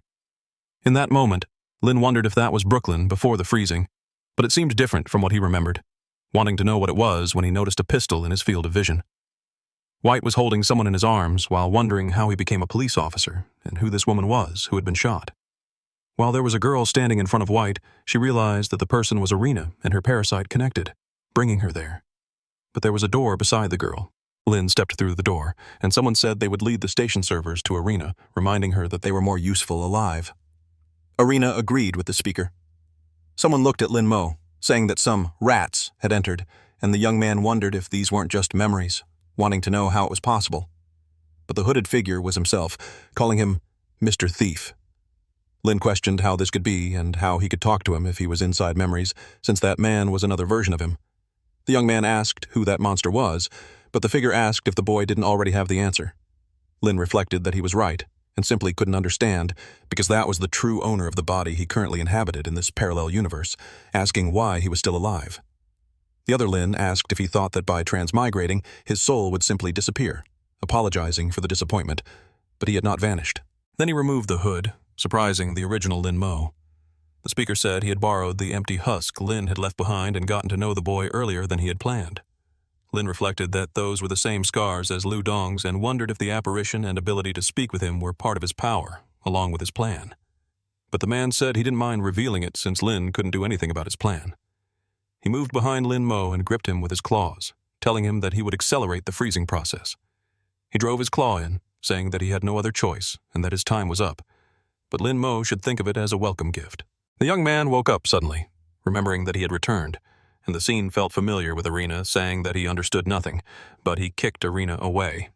The girl asked him to let her finish speaking. However, he pointed the pistol at her head, making the girl ask when he stole that. Lin Mo demanded she answer without tricks, questioning what she meant by accelerating the freezing. Irina asked where he heard about that, but the young man said he would tell her one last time, so she should answer his question. Irina responded that it was fine, she would tell him, but he should hold the trigger firmly, without hesitation. The speaker chief wanted to accelerate the freezing without explaining. Lin questioned the reason, but Irina only wanted her promised time reversal because she had some personal grudges, knowing that he and those lunatics only had aligned interests. But she didn't care about what happened after the freezing. Zhao questioned if that was what they called out of sight, out of mind. Irina asked if he was saying that if they didn't intervene, the world would end. The doctor mentioned the doomsday theory, assuming the world was doomed to destruction, while Irina pointed to the freezing as proof of the planet's end. Zhao said that the test subject claimed that everyone lost their lives and asked Lin Mo what he thought. Lin asked if it wasn't obvious because even if it was just to live a few more days, they had to stop them. Irina asked if they had heard what she said about stopping them. Then she wanted to hear what the plan was. Zhao asked if they were brainwashing refugees to use them as slaves to work for them, and the woman asked what was wrong with that, and if there was a problem since those fools deserved to be their slaves because the weak should be subordinate to the strong, and they lose the ability to think with false hope. But it was funny. Lin pulled a radio from his pocket and asked if they had heard all that. Irina was suddenly surprised. Then the young man told Hannah to respond if she had heard it, and the girl called out for the Holy Sun. Lin questioned if she had recorded the conversation just now, and she confirmed because she had transmitted it through the station's central control to all platforms of the G-Line subway in New York, so everyone should have heard about it. Lin questioned if she had just asked how they were going to stop the prophetic society. But the first step was when civilians discovered that everything was a lie because that way they would destroy the false hope she had built. The men removed their masks with glaring eyes, stepping on them in rage against the prophetic society. Hannah ripped the bracelet from her arm. Then Zhao said his test subject was very clever for thinking of that. Lin wondered if she always made him look dumb, but he replied that this was probably the value of having lived twice. Irina started laughing, and Zhao asked why, but she responded that it was too late because they had talked too much. Then she suddenly emitted a glow. Zhao questioned if he hadn't absorbed all of her energy and what was lighting up. But Lin didn't know either. 30 minutes earlier, Hannah had asked if Lin Mo had another request, and the young man remained silent, thinking that she must have noticed but didn't expose him. He said he had something to ask her, and the woman should answer sincerely, and she agreed. The young man asked if Hannah believed in the Society of Prophets, but Hannah responded that yes, and not just her, but all brothers and sisters believed. But Lin rejected her answer, telling her to answer sincerely because she understood what he was really asking. Hannah was surprised upon realizing the true meaning of the question. Then she accepted that she should be honest, responding that she didn't trust them or believe in Lin Mo. However, many were devoted Christians, and she could only maintain order and avoid collapse because it was strange for a stripper to want to help others while wearing a revealing outfit and playing the role of the last order. But Station Chief was a bad title. Lin responded that Hannah was incredible, and it wasn't ridiculous because anyone would want to help others within their abilities. Without her, the Station Chief, he couldn't even imagine what the station would be like because she just said that she also wanted to free the group from the Society of Prophets. Now, what they needed to do was let them know the true purpose and not worry because he would figure something out. But she needed to cooperate. Besides, she should stop calling him Holy Son because he had a name, and it was Lin Mo. Lin said that just like last time, she was trying to escape. While Zhao opened fire, both shot at maximum speed at Arena, trying to send her beyond, piercing the woman with several bullets. However, Lin ordered them to cease fire when a light appeared. They were surprised by the magnitude of the light. It exploded shortly after. With Lin holding on to Zhao, both fell side by side. Lin was still shocked by the explosion, and Zhao warned that it was close. Getting up, the girl asked what was happening, and the man responded that she should remember what he said after the last fight, because that had been the teleportation he had mentioned. Outside, in the isolated city, Cross walked through the snow, carrying Arena's wounded body. Arena said nothing, and Cross remarked that even though Grace could repair her body, the girl apologized, and the priest was surprised that she could even apologize for her actions. However, Arena raised her middle finger at Cross, telling him not to get carried away. Then she apologized because she had lost to the black-haired guy and told him not to inform Han Jinyu, as she would only become more annoying. But Cross just told her to rest. Lin was startled as he looked ahead, wondering why he felt this way. The atmosphere was entirely wrong compared to what he expected, and the people in the subway looked downcast. Lin tried to talk to them, but he wondered why they were like this, and if all of them were afraid of him. Zhao asked if he had guessed the reason, and the young man agreed.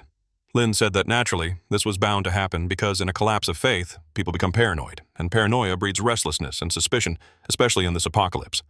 Then he said that he had experienced this firsthand. He told the people that they must already know that the empty shells deliberately attacked the fortress, put the saints on display, and enslaved them. One of the people asked what the point was in listening to Lin, since both he and the others were holy sons, and a girl pleaded with them not to say that. Lin responded that he understood why they didn't trust him, but he was just feeling a little restless while thinking that this was a problem. However, he was not like them because he was not trying to enslave them. A man shouted for Lin Mo to prove it, and a woman tried to stop him, while Zhao asked what they should do since the people were not welcoming them and whether they should fight. But Lin refused. He said that resorting to violence, while it may provide an immediate solution, would still leave people unsettled and could even escalate things, causing trust and prestige to vanish. Zhao asked what he intended to do in this case because this would devastate the people, and Lin said that it would crumble from within, just like it did to him in the past. Suddenly, Hannah fired into the air, shouting for everyone to be silent.